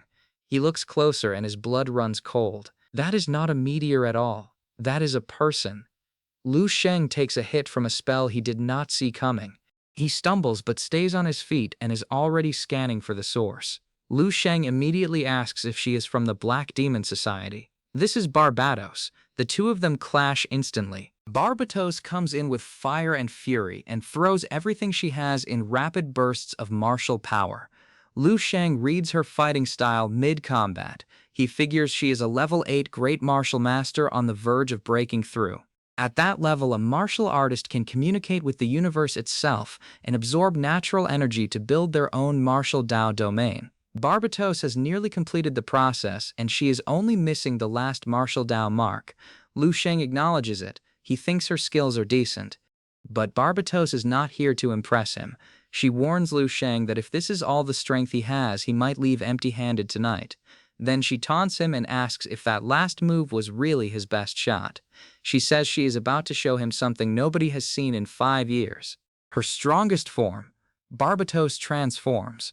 Her body shifts into a half-beast and half-human state, and raw power radiates off her in waves. She launches forward at blinding speed. Even Lu Sheng mutters that she is fast. She hammers him with ice-shattering blows, followed by a devastating magic circle attack that tears the mountain apart. The ground cracks and the sky splits with purple energy. Barbatos screams for the mortal to die. The dust settles. Barbatos pants and declares it is over, but it is not. Lu Sheng stands in the middle of the destruction without a single scratch on him. He looks almost bored. Our boy tells Barbatos that her so-called transformation only raised her power slightly above the upper limits of the Great Martial Master realm. Lu Sheng says she has not even touched the next level. He tells she merely possesses the aura of a Great Martial Master and nothing more. Barbatos is stunned. She screams and asks how he is completely unharmed after taking her all-out attack. She demands to know who he is. The young man tells her he is someone who is about to climb to the very top. Then he tells her to die. Lu Sheng grabs Barbatos by the throat and psychic energy surges through his grip. Our boy does not hesitate. He activates his full psychic power and lifts her into the air like she weighs nothing. Barbatos, even in her transformed state, cannot break free. Lu Sheng tells her that she should say his farewells to this world while she still can, and that if she is lucky she might be able to transcend. Even now, facing death, she is still talking trash, but Lu Sheng is already done with her. A call comes in from one of his operatives reporting that the coordinates have been confirmed and the loose ends are ready to be tied up. Lu Sheng wraps things up and turns his attention inward. This entire night of fighting the Black Demon Society has not been a waste. It has given him valuable combat data on himself. 7 eternal cells combined with his pure chi and blood, plus various boosts, push his combat power to somewhere between 70 and 80 stars. At full output, he can hit around 100 stars. 100 stars of combat power, and he wonders how that stacks up against an actual martial saint. The young man has only recently entered the great martial master realm and has not even begun to realize his essence. He is still very weak. Meanwhile, at Liansu's villa, everything is falling apart. Liansu is screaming at a suited representative from the Black Demon Society. She says Lu Sheng has disappeared and completely vanished from their tracking. Liansu is furious. The representative tries to calm her down and apologizes and explains that the situation spiraled beyond anyone's expectations. He says the Black Demon Society's losses have been catastrophic, and Lu Sheng has personally killed 4 of their powerful demon gods. But Liansu does not care about their losses. She demands to know how their entire organization cannot handle one level 8 martial artist. The representative explains the political reality and says if any of the top 3 demon gods were to personally enter the Dragon Country, it would create an international incident. He says the Dragon Country's level 9 martial saints would get involved, and the Black Demon Society cannot afford that kind of exposure. And then the representative drops the real gut punch. The representative says since the losses have been so severe, the Black Demon Society will need Liansu to compensate them. Liansu loses it and tells them all to screw off. The representative bows politely and leaves. Liansu hurls her phone across the room and shatters it against the wall. She screams that she invested everything into testing Lu Sheng's limits and hired the Black Demon Society for revenge, and this is the result. Liansu thinks about how things could have been different. If Paimon had finished the job last time, and if Tong Kuolo had been killed, everyone would have been satisfied. But that peasant Lu Sheng just kept surviving, and he even got the military on his side. Someone had already warned her to drop the vendetta against Lu Sheng, but Liansu cannot let it go. She thinks Lu Sheng is just a persistent nobody and wonders how he has won every single time. But rage can only carry someone so far. Eventually, Liansu exhausts herself and collapses onto her bed and falls into a restless sleep. Her maid notices the pattern because Liansu has been cycling between manic fury and total burnout for a while now. But Liansu's night is far from over. In the dead of night, she stirs. A voice calls out to her, "Sister?" Liansu opens her eyes. A dark figure stands at the foot of her bed. Liansu asks who it is. The figure steps forward, and Liansu's blood runs cold. It is Lian Jibei, who is her dead relative. His face is twisted and decayed and glowing with an unnatural red light. He tells Liansu that he died a terrible death. Liansu screams and jolts awake, drenched in sweat. A nightmare. She wonders if Lian Jibei's ghost came to her because she failed to avenge him. Liansu thinks maybe he cannot rest even in death because she let him down. Her throat is dry and she calls out for someone to bring her a drink. A servant appears and offers her a cup. Liansu drinks and immediately gags. The taste is revolting. She looks down at the liquid in the cup and something is horribly wrong. Before she can process it, Lian Jibei's ghost appears again right in front of her face. He grins and asks if his blood tastes good.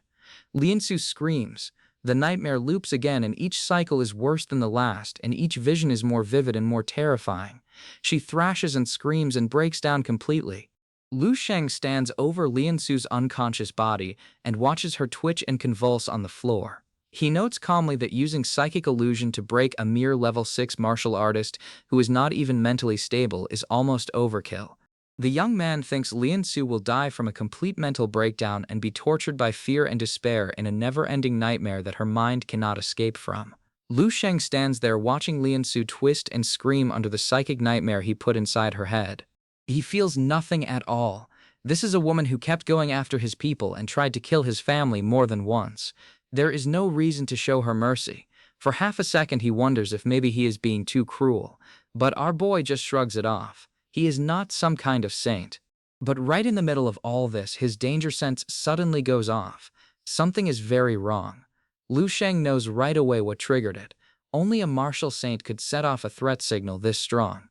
The young man has a special ability that warns him about danger to himself and the people close to him. So if Lu Sheng keeps dragging this out and slowly torturing Lian Su with the psychic illusion, then the martial saint is going to pick up on it and trace it all the way back to him. Getting stuck here would be a total disaster. Forget the slow death. Lu Sheng will just kill her now and get it over with. But then the warning signal from his third bell starts getting weaker and weaker until it fades out completely. Either way, it does not matter because Lian Su is already done for. The maids at Lian Su's villa go tiptoeing into her room trying not to wake her up, but the second they see her, they all freeze. Lian Su is not sleeping. The maids start screaming and tripping over each other because the madam is dead. There are no wounds on her body and no signs of any struggle at all. Just a woman who stopped breathing in her sleep. The scene shifts over to Jingdo province and the Chen family manor. Tonight is Grandpa Chen's birthday celebration and the guest list is absolutely stacked. The crowd is buzzing with gossip because apparently a martial arts martial master has shown up to pay respects to Grandpa Chen. The old man is well connected and has friends who are level 8 great martial masters over at the military headquarters.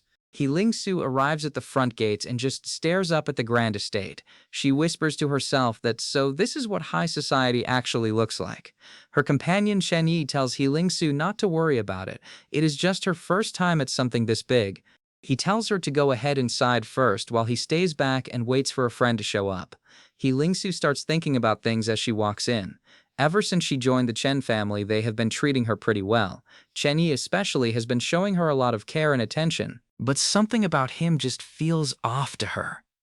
She cannot shake the feeling that Chen Yi is not really a good person, and that all the kindness has some kind of ulterior motive behind it. Then right on cue, a familiar voice cuts through the crowd. Lu Sheng shows up. Ling Su is stunned because he actually came. Our boy tells her that he made a promise to come and support her, and he keeps his word.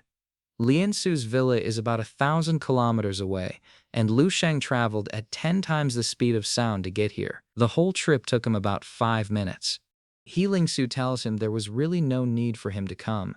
She says the dramatic novel-style rescue he is probably imagining is not going to happen here because the Chen family has been treating her well, and they are already starting to bring her into the family fold. But the guy cuts right through all the pleasantries. Our boy tells Ling Su the real truth. The Chen family is not welcoming her in.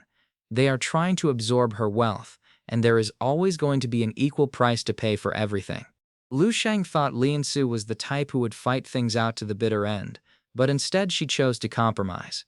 He figures maybe Lian Su genuinely needed something like family, or warmth, or just anything to fill that emptiness after everything she lost. He understands the feeling. But understanding it does not mean he agrees with it. Lu Sheng tells Ling Su that tonight he is going to help her make the best choice she can. Ling Su is confused and asks what he means by that. Lu Sheng scans the crowd and says he is looking for something specific. A shining, unlucky guy. Ling Su has absolutely no idea what he is going on about. Then Lu Sheng spots his target, Zhou Yuan, the second young master of the Zhou family. The Zhou clan is one of the top great families on the outskirts of Jingdo, and they are even more powerful and influential than the Chen family. But Zhou Yuan himself is known as the family failure. He is just a spoiled rich kid riding on his older brother Zhou Zixin's coattails.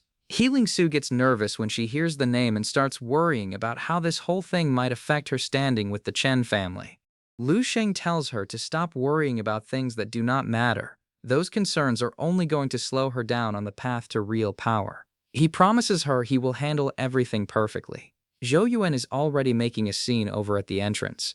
A businessman from the He Estate Development tries to walk up and start a conversation with him, and Zhou Yuan tells the man to screw off without even looking at him. Lu Sheng strolls right over to Zhou Yuan and casually asks him about his car. Zhou Yuan snaps back and asks what about it.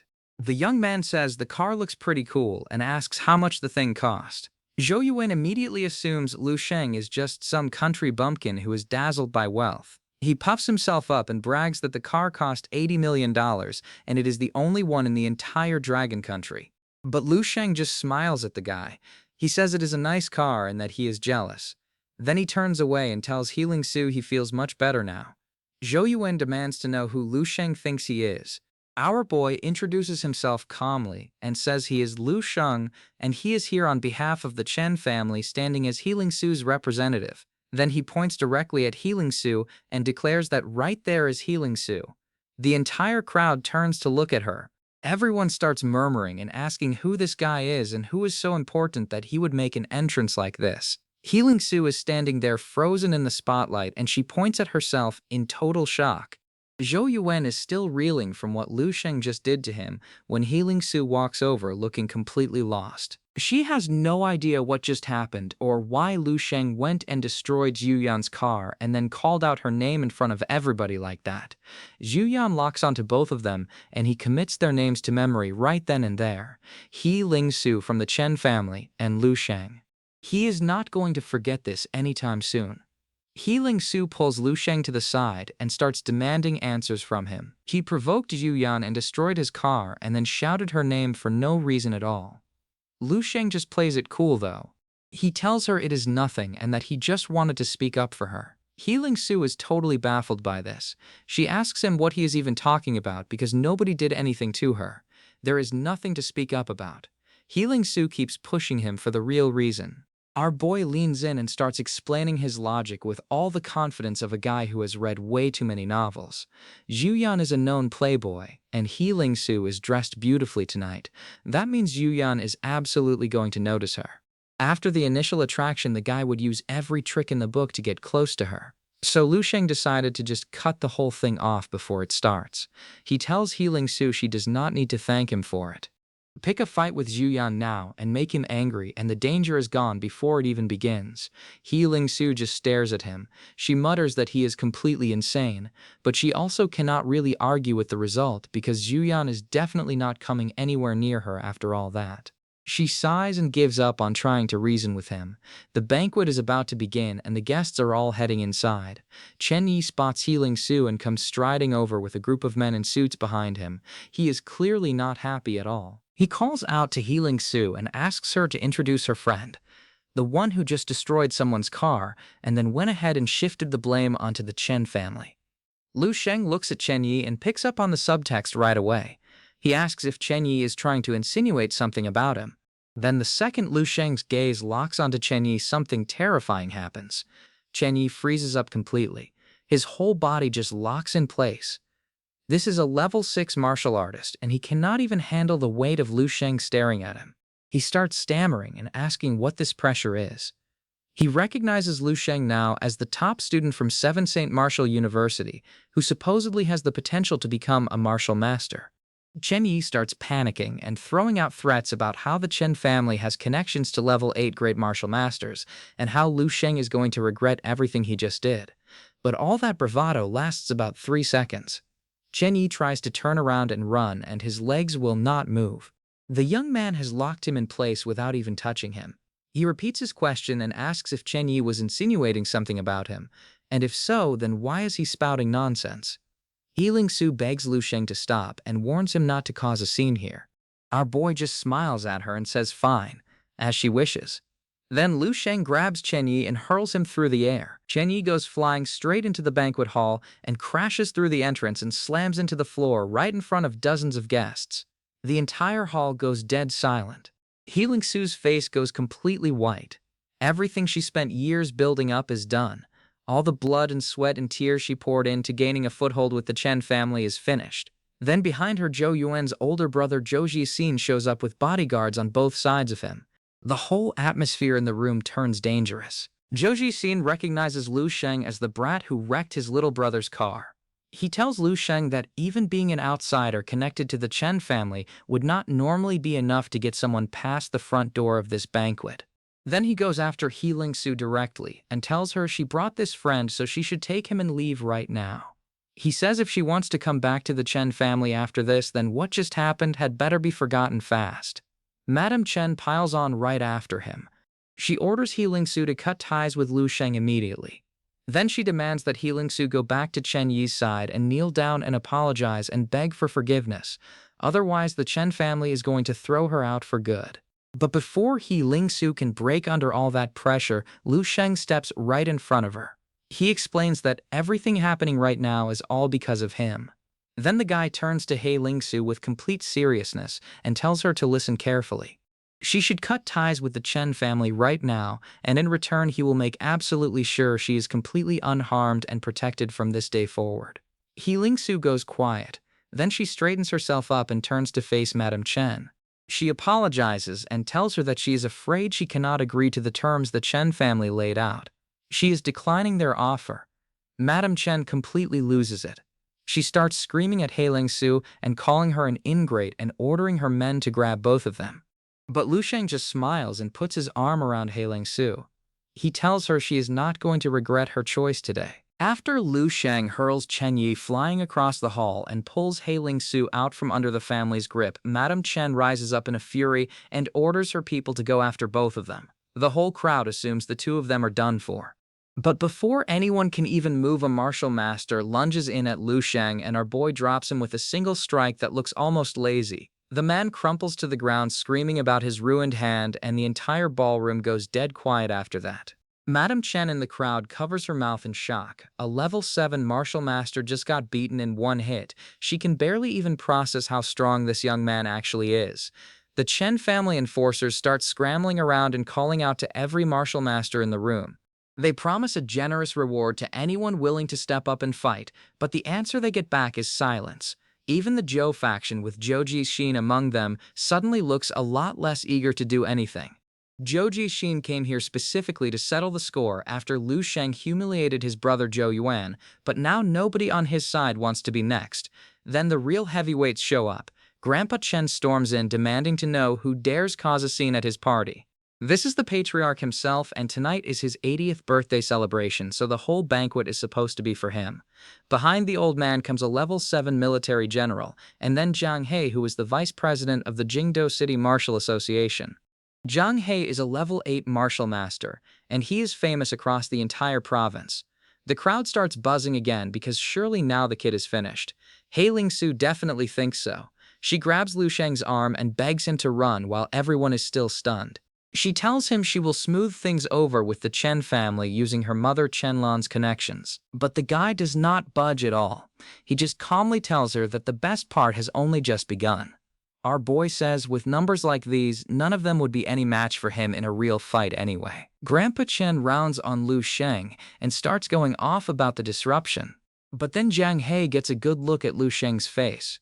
He recognizes Lu Sheng instantly. This is the same Lu Sheng who killed Martial Master Lian Jibei, and Zhang He has never been able to forget that scene. The vice president is suddenly the one looking nervous now. Then comes the moment that flips the entire room upside down. A military officer snaps to attention and announces that General Du Lingjun of the Eastern Military District 5th Battle Zone is here to salute Commander Lu. Du Lingjun even brings up the fact that he once joined forces with Dong Shengyi at the Grand Tournament, and Lu Sheng knocked him out cold with a single punch. He starts explaining to everyone that Commander Lu is the brightest son of the entire Eastern District. He is the king of general stars, and already a level 8 martial master sitting right at the very top, and all of it was achieved in under half a year. His growth is so fast that it honestly feels like something out of a dream. The Chen family just collapses in real time after hearing all that. Grandpa Chen starts sweating and stammering about how the whole thing was just a misunderstanding. Zhang He waves it off and admits that pushing this any further would only spell their own destruction. Just like that, the man they were all about to crush has turned into someone that none of them can afford to offend. With the whole show finally over, Lu Sheng takes Healing Su by the hand and walks out of the banquet hall. As they leave, the truth comes out about everything. Our boy smiles and admits that is the precise outcome he wanted all along. After the banquet, Healing Su is still trying to process everything that happened. She demands to know what Lu Sheng was thinking, and our boy plays the whole thing off completely. Lu Sheng insists that he is usually a reasonable and humble and low-key kind of guy, and that he only made an exception yesterday to help her out. Healing Su does not buy a single word of it. And she really should not, because inside his head, Lu Sheng is laying out exactly how calculated all of this was. Lu Sheng used himself as bait to lure out and destroy the Black Demon Society. He used will projection to kill Lian Su. Then he traveled all that distance just to stir up a scene on the Chen family's own grounds. Every single base was covered, but even with all that flawless execution, something is nagging at him. There are no problems with the Third Eye's eternal cell either, and yet a part of him just does not feel right about things. He decides he is probably just overthinking it. Meanwhile, back at the Chen family compound, the fallout from the banquet is really starting to sink in. General Du Linjun warns the Chen elder not to blame him for moving so fast because running into Commander Lu caught even him off guard. He reveals that ahead of the overall military demonstration, a lot of this information has to stay confidential. Du Linjun tells the old man that headquarters itself believes Lu Sheng could one day stand comparable to the figure standing behind Zhang He. That single line hits the Chen elder hard. He realizes the one standing behind Zhang He is none other than Martial Saint Tan Zhongyu. That means there is a real chance that Lu Sheng could actually ascend to the level 9 Martial Saint realm himself someday. They all thought they had overestimated this young man. Turns out they underestimated him by over 100-fold. As Du Linjun takes his leave, the old man is sweating through his robes, and he decides right then that he has to inform the Martial Saint about this, no matter what it costs. Back at the hotel, Lu Sheng and Healing Su go their separate ways. But before they part, he hands her the formula for the level 4 golden ambergris. In his head, he goes over the reasoning behind it. Lingsheng Pharmaceutical needs a true high-end product if it is going to shake up the market. And when Healing Su became the target of everyone's criticism at the banquet, she did not hesitate at all to stand on his side. That kind of loyalty reminds him of the time Lin Zi rushed out and started cursing at everyone who was doubting him during the freshman assembly. Lu Sheng does not forget people like that. He pulls out a small vial, and this thing is called a Saint Killer. It is a poison that is rumored to be able to kill even a level 9 Martial Saint. The information he dug up from the future describes this poison as something extraordinary, and there are even records of a level 10 martial artist being poisoned to death by it. So naturally, our boy decides to just drink it. His logic behind this is pure madness.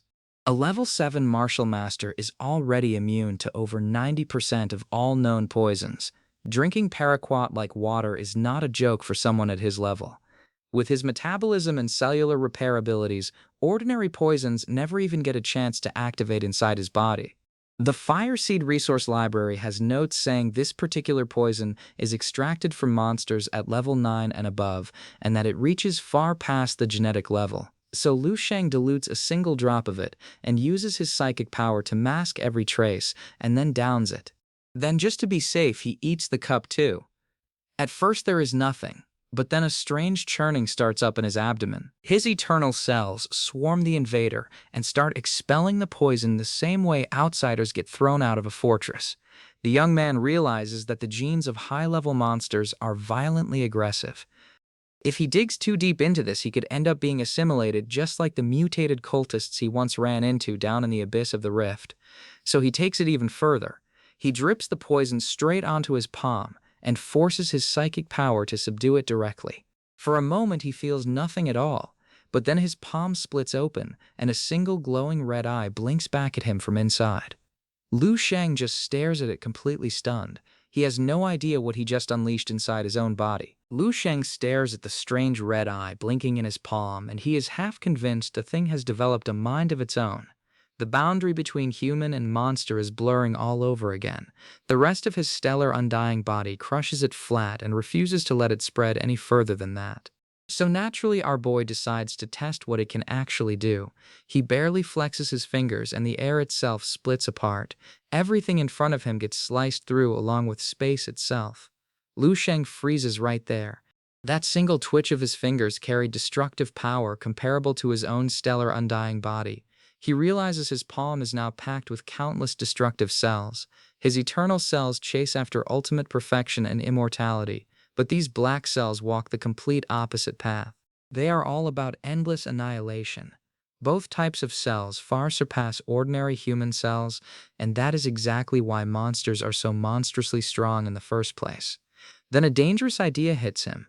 If assimilating an entire palm makes the Saint Killer mutate 1,000,000 times, then what happens if he funnels all that gene energy into a single cell and lets it mutate 1,000,000,000 times instead? Could that fast-track another monstrous cell all the way up to eternal cell level? But the second he tries it, something goes wrong. The cell that was bursting with vitality just a moment ago suddenly ages and withers away into nothing.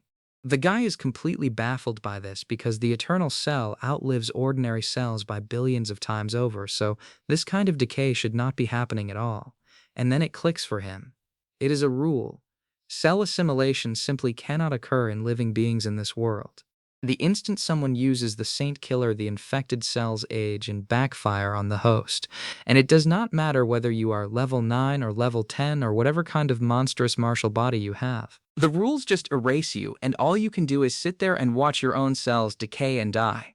That is the real reason why even martial saints can be poisoned to death by this thing. But our boy is not done playing around with it. He decides that if the assimilation cannot win on its own, then he will just force it. He pours his psychic power in and commands the cells to submit. The energy sweeps through his entire body, and to his shock, his 8 eternal cells are reborn. They come back naturally enhanced from absorbing all that erased gene energy. A single drop from this bottle held that much power inside it. The wound on his hand is nothing to worry about because his limbs regenerate in seconds anyway. So Lu Sheng grins and decides to try a few more drops. He is basically treating a saint-killing poison like a training supplement at this point. Meanwhile, far away on the snowfields of Beyond Heaven's Mountain, 2 climbers are struggling past frozen corpses trying to reach a peak that no ordinary person is meant to set foot on. A stone tablet at the base warns that beyond this point ordinary people shall not pass. The tablet is pointing the way toward one of the 3 lords of Dragon Country. At the true summit, the lord himself is receiving some grim news. His subordinates have brought back the body of the 5th madam, who is also called Madame Sue. They reveal that she did not just die on her own. Someone strangled her. The Lord is not that bothered by it at first. He notes that Madame Sue had so many wrongdoings that her death was probably deserved anyway. But his red-haired subordinate Qinglong reminds him of something important. The target that Madame Sue was hunting sat 1,000 kilometers away at the time she died. That makes it nearly impossible for just anyone to have reached her. And they all know Lu Sheng is the one who did it. The Lord refuses to act on revenge alone, though. He admits that as a level 9 martial saint who is still bound by rules, he cannot just move against someone that military headquarters is grooming so carefully, especially when there is no evidence left behind. But he is not going to let it slide cleanly either. He decides the military is going to pay a heavy price for this. And right as he finishes speaking, the 5th madam's strangled corpse suddenly twitches on the slab. Light starts flickering around her abdomen as a fragment of fate plays itself out. A vision appears showing a son she would have had, and a name surfaces through the haze. Zhao Ji. The next morning, Lu Sheng is just being a normal kid. He is sitting at a cafe with his old university friends Lin Zhe and Yang Yan, and Lin Zhe is practically bouncing out of his seat begging to hear what the Rift battlefield was really like. It has been half a year since they all last met. Lin Zhe has shot up taller and tanner and fitter from all the hard martial training he has been doing. Yang Yan has not changed much on the outside, but she feels more mature now. She watches Lu Sheng quietly, and she can tell he has gotten stronger yet again. But the warm reunion gets shattered in an instant. Right in the middle of a sentence, a sense of danger that Lu Sheng has never felt before slams into his mind in waves. His 13 eternal cells start vibrating violently, and they are flickering on and off. The young man goes pale and mutters some excuse about something he needs to go settle. Then he bolts right out of there. Lin Zhe starts whining about how hard it has become to even share a single meal with Brother Sheng these days. Yang Yan just watches him sprint off, and she can tell he must have run into some real trouble. Lu Sheng finds a quiet bench outside the school and dives straight into the dream space.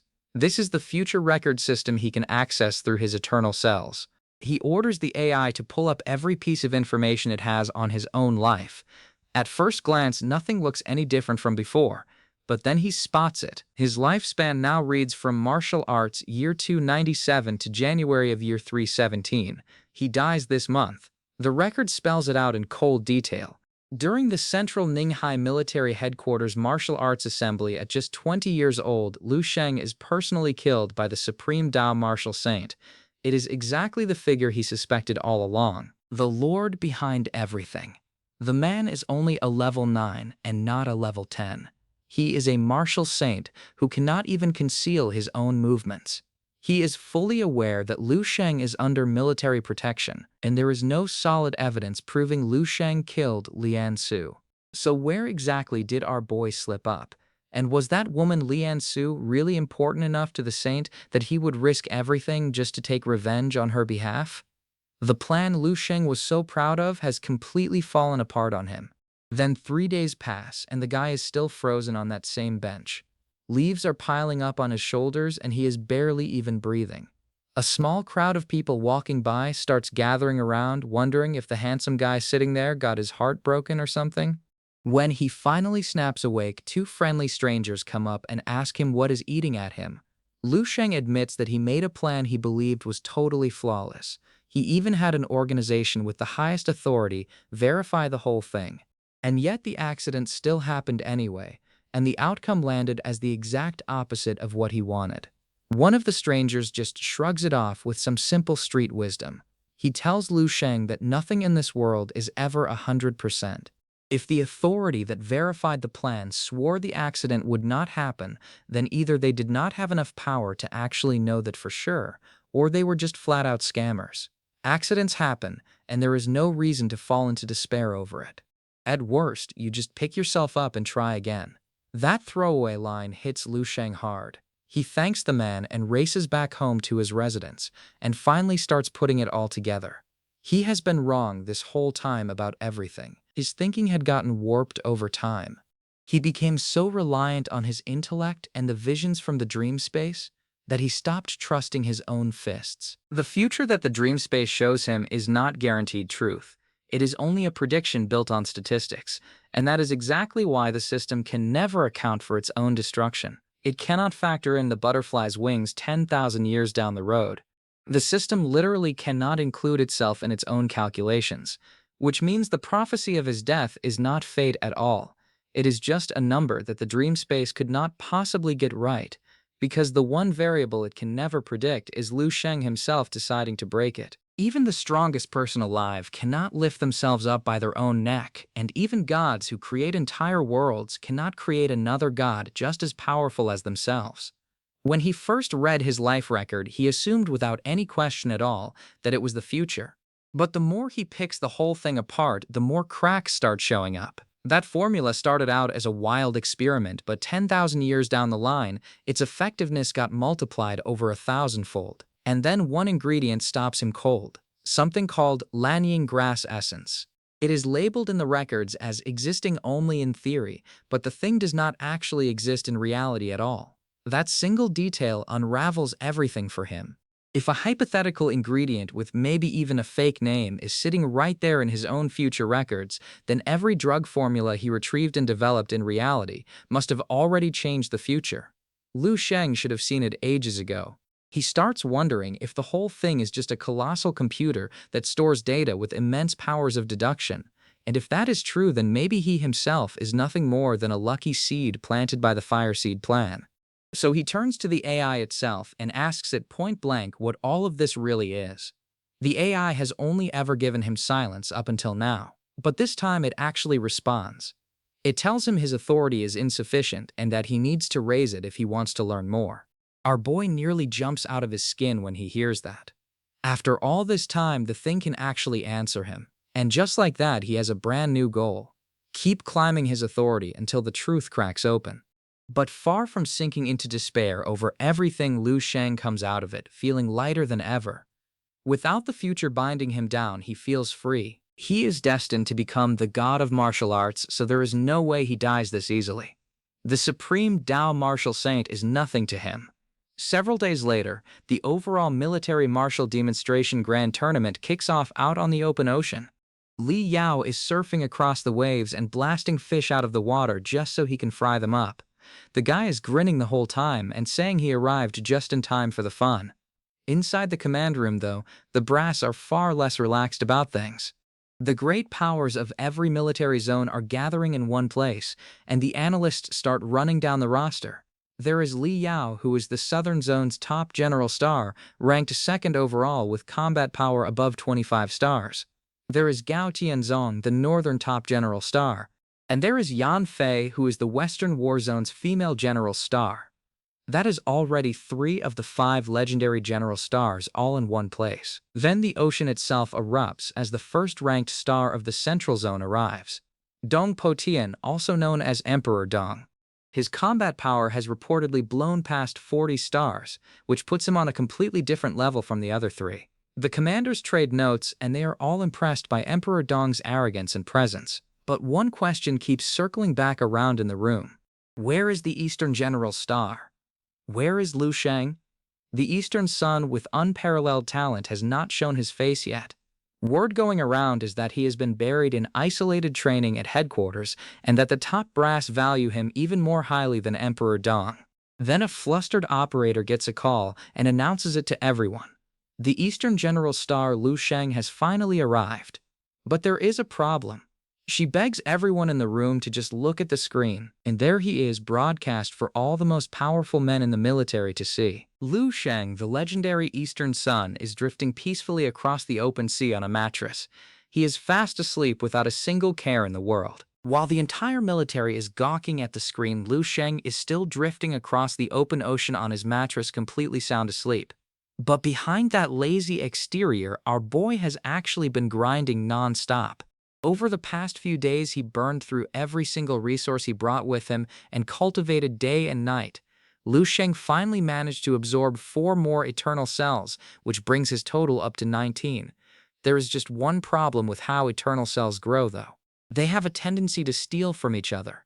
Every time a new cell is born, the older ones rudely demand an entrance fee from it, so the energy needed for the 20th cell ends up being roughly triple what the first one cost him. And to make things worse, when Lu Sheng checked the resource library again, his rising strength has actually rewritten the predicted future. The new version says he will survive, but only after taking a serious injury from the transcendental martial saint on the shore of Ninghai. Then he comes back 3 years later to topple the supreme Tao martial saint and cement himself as the strongest in the world, known as Perfect. That sounds great on paper, but escaping with a serious injury is not the future he wants either. Back in the command room, the brass finally accept that the sleeping man on the mattress really is the Eastern General Star. With everyone present, the Central Supreme Commander formally declares the overall martial demonstration open. The rules are simple. Out in the deep sea, the contestants earn merit points by hunting monsters, and the higher the monster's rank, the more points it is worth. General stars are allowed to attack each other, and the winner takes half of the loser's points. But killing ordinary humans is strictly forbidden, and the punishment for that is a 3-day revocation of participation. The signal fires off, and the general stars all dive in to start demonstrating their full prowess. Lu Sheng keeps snoring through the whole thing. Among the divers is Emperor Dong's faction with the silver-haired leader at the front. One quiet and fierce competitor catches the eye of the people watching. Someone wonders if Qingxiu likes this particular fighter, though they cannot quite say why. The man plunges into the depths to start hunting, and he reminds himself that the rules only reward those with combat power equal to 10,000 men. Down below, the sea monsters turn out to be far stronger than their land counterparts at the same level. But he carves through them anyway and brushes off a level 7 gobbler as barely even worth his time. Meanwhile, on the surface, Lu Sheng finally wakes up, and he immediately runs into a frustrating problem. He drained all his resources already, and yet the 20th Eternal Cell is still hungry for more energy. Then he feels something. There is a faint flow of energy threaded right through the sea itself, and this is the very thing that breeds all these monsters in the first place. That is his answer right there. Our boy slips off his mattress and dives straight down into the water. He plunges past 2,000 meters, then 3,000, then 4,000. He goes deeper than any submarine could have reached before the rise of martial arts. The crushing pressure at this depth actually delights him. Even a level 8 great martial master could not last long down here, let alone fight at the same time. But Lu Sheng has mastered the water-breathing technique, so he ignores the pressure entirely. And the pressure is actually polishing his eternal cells over 5 times faster than his usual rate up on the surface. He sinks all the way to the seabed to cultivate in peace.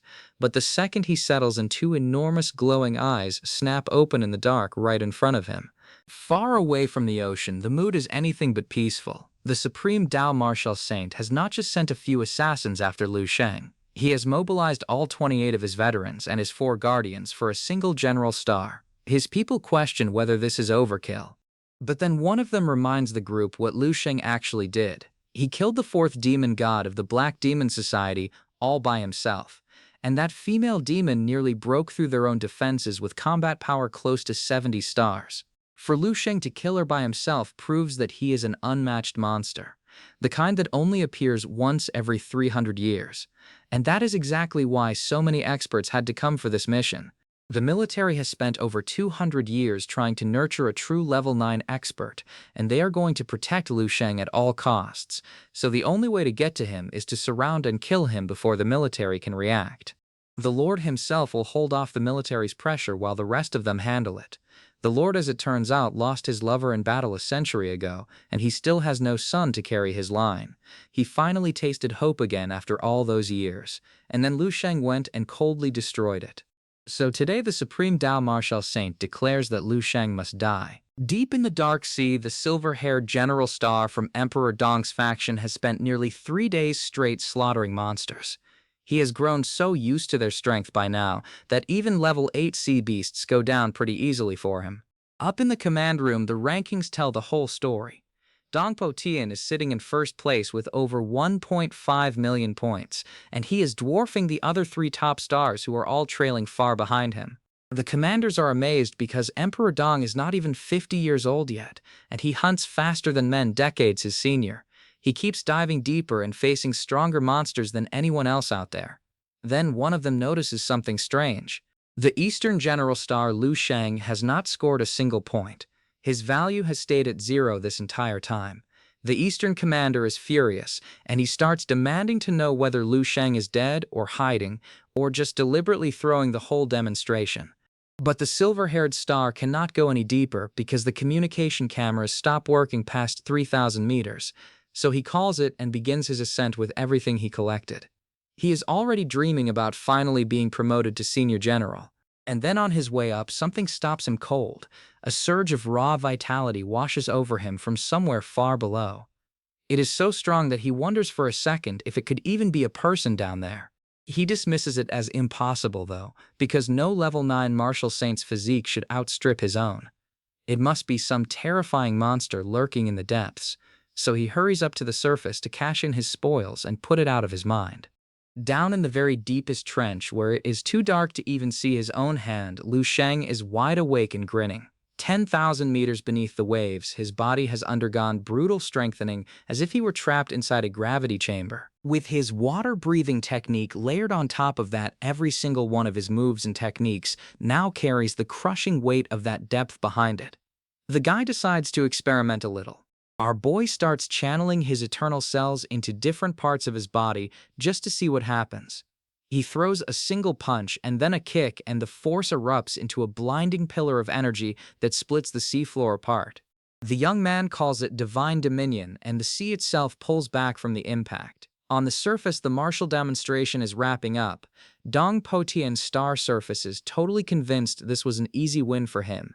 Dong Po Tian's final total has climbed past 7 million merit points. That is more than the other 3 stars combined.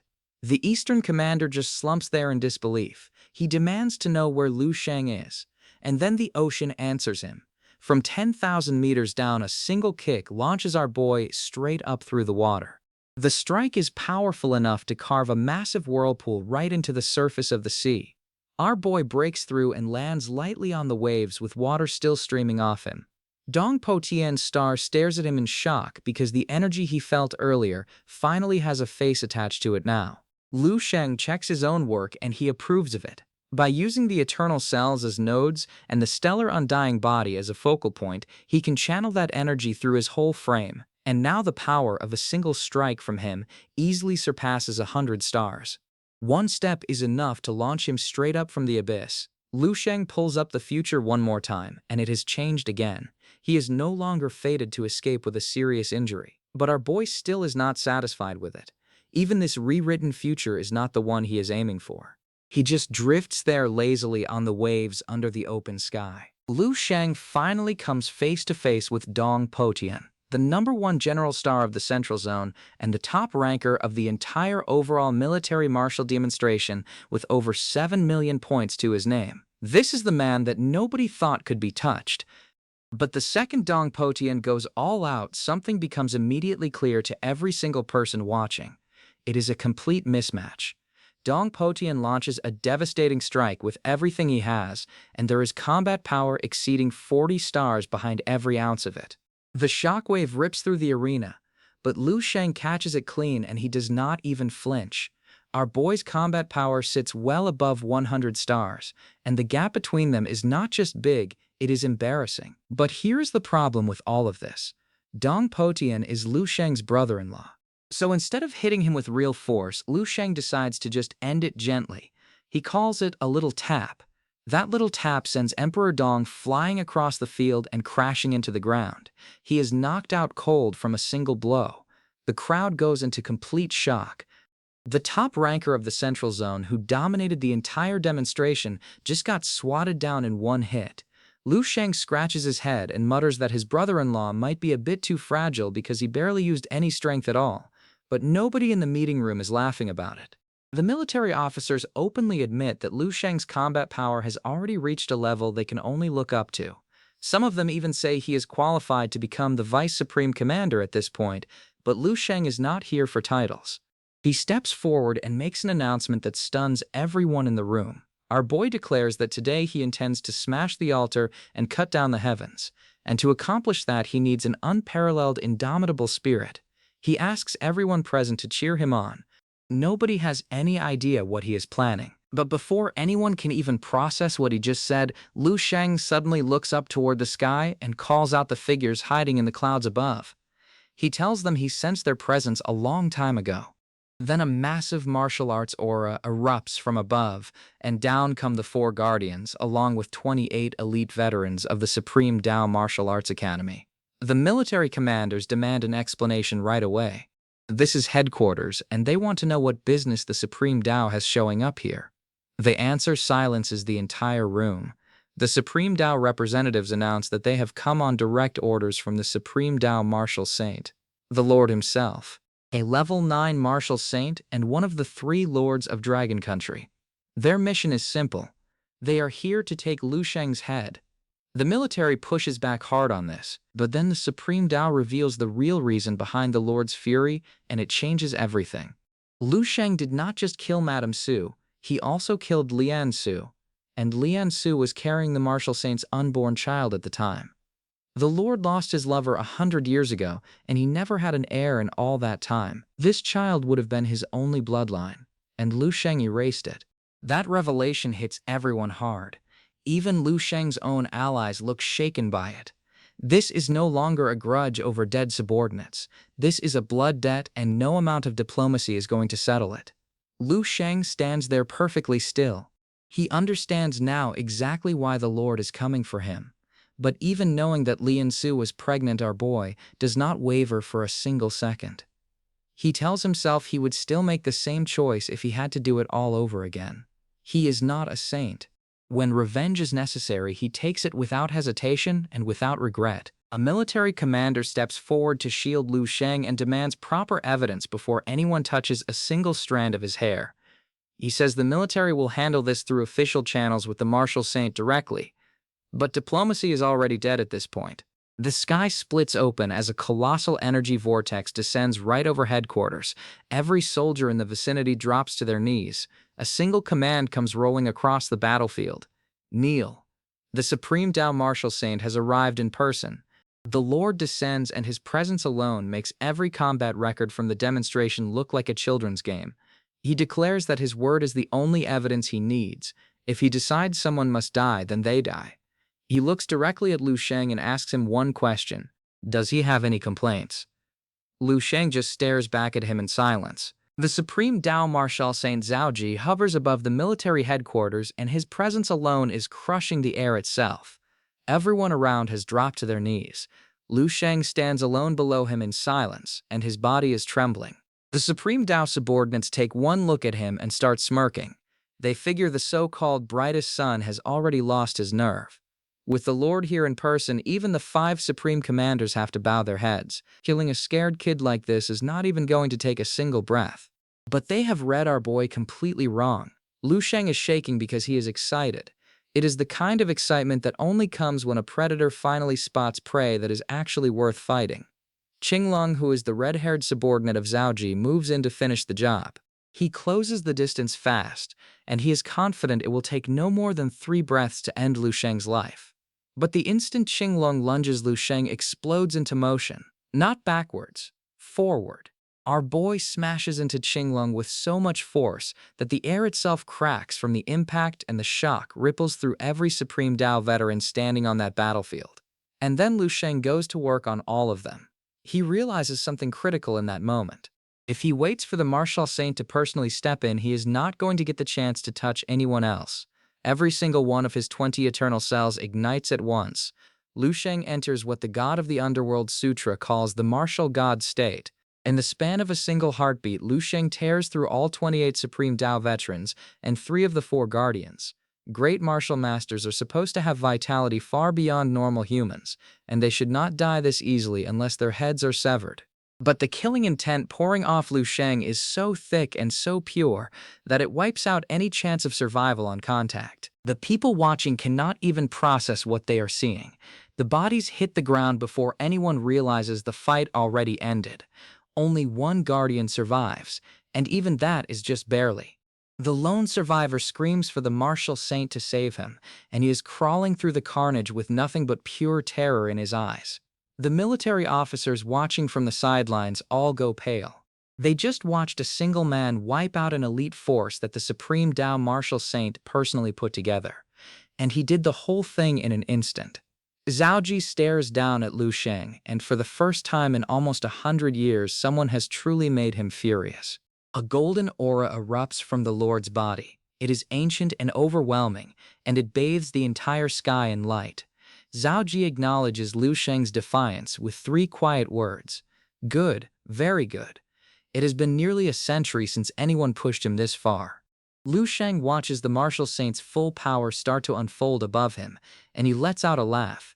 He tells Zhaoji he seems to be pretty even-tempered for someone who just lost his entire entourage in front of him. The Lord's patience has officially run out, and Lu Sheng is standing right in the center of the storm, grinning at him. Zhaoji, the Supreme Tao Martial Saint, wastes no time at all. He unleashes his signature technique, blue seas and vast skies, and the entire sky transforms into a swirling ocean of golden energy above them. The sheer scale of it is beyond anything anyone on this battlefield has ever seen before. Lu Sheng recognizes the technique instantly, and he does the only thing he can. He activates Absorb and tries to devour the incoming energy before it crushes him. But this is a level 9 Martial Saint he is dealing with. The power behind this attack is not something that can be absorbed so easily. Zhaoji calmly tells Lu Sheng that this much energy should be more than enough to grant him a quick death. The military officers watching from down below start screaming at Lu Sheng to run, but Zhaoji shuts that idea down right away. There is nowhere to run. The Martial Saint gathers the various energies of the universe itself into his palm and condenses all of nature's raw power into a single fist. Our boy watching try to estimate his combat power. 200 stars. 300 stars. Then he give up entirely because they cannot even measure it anymore.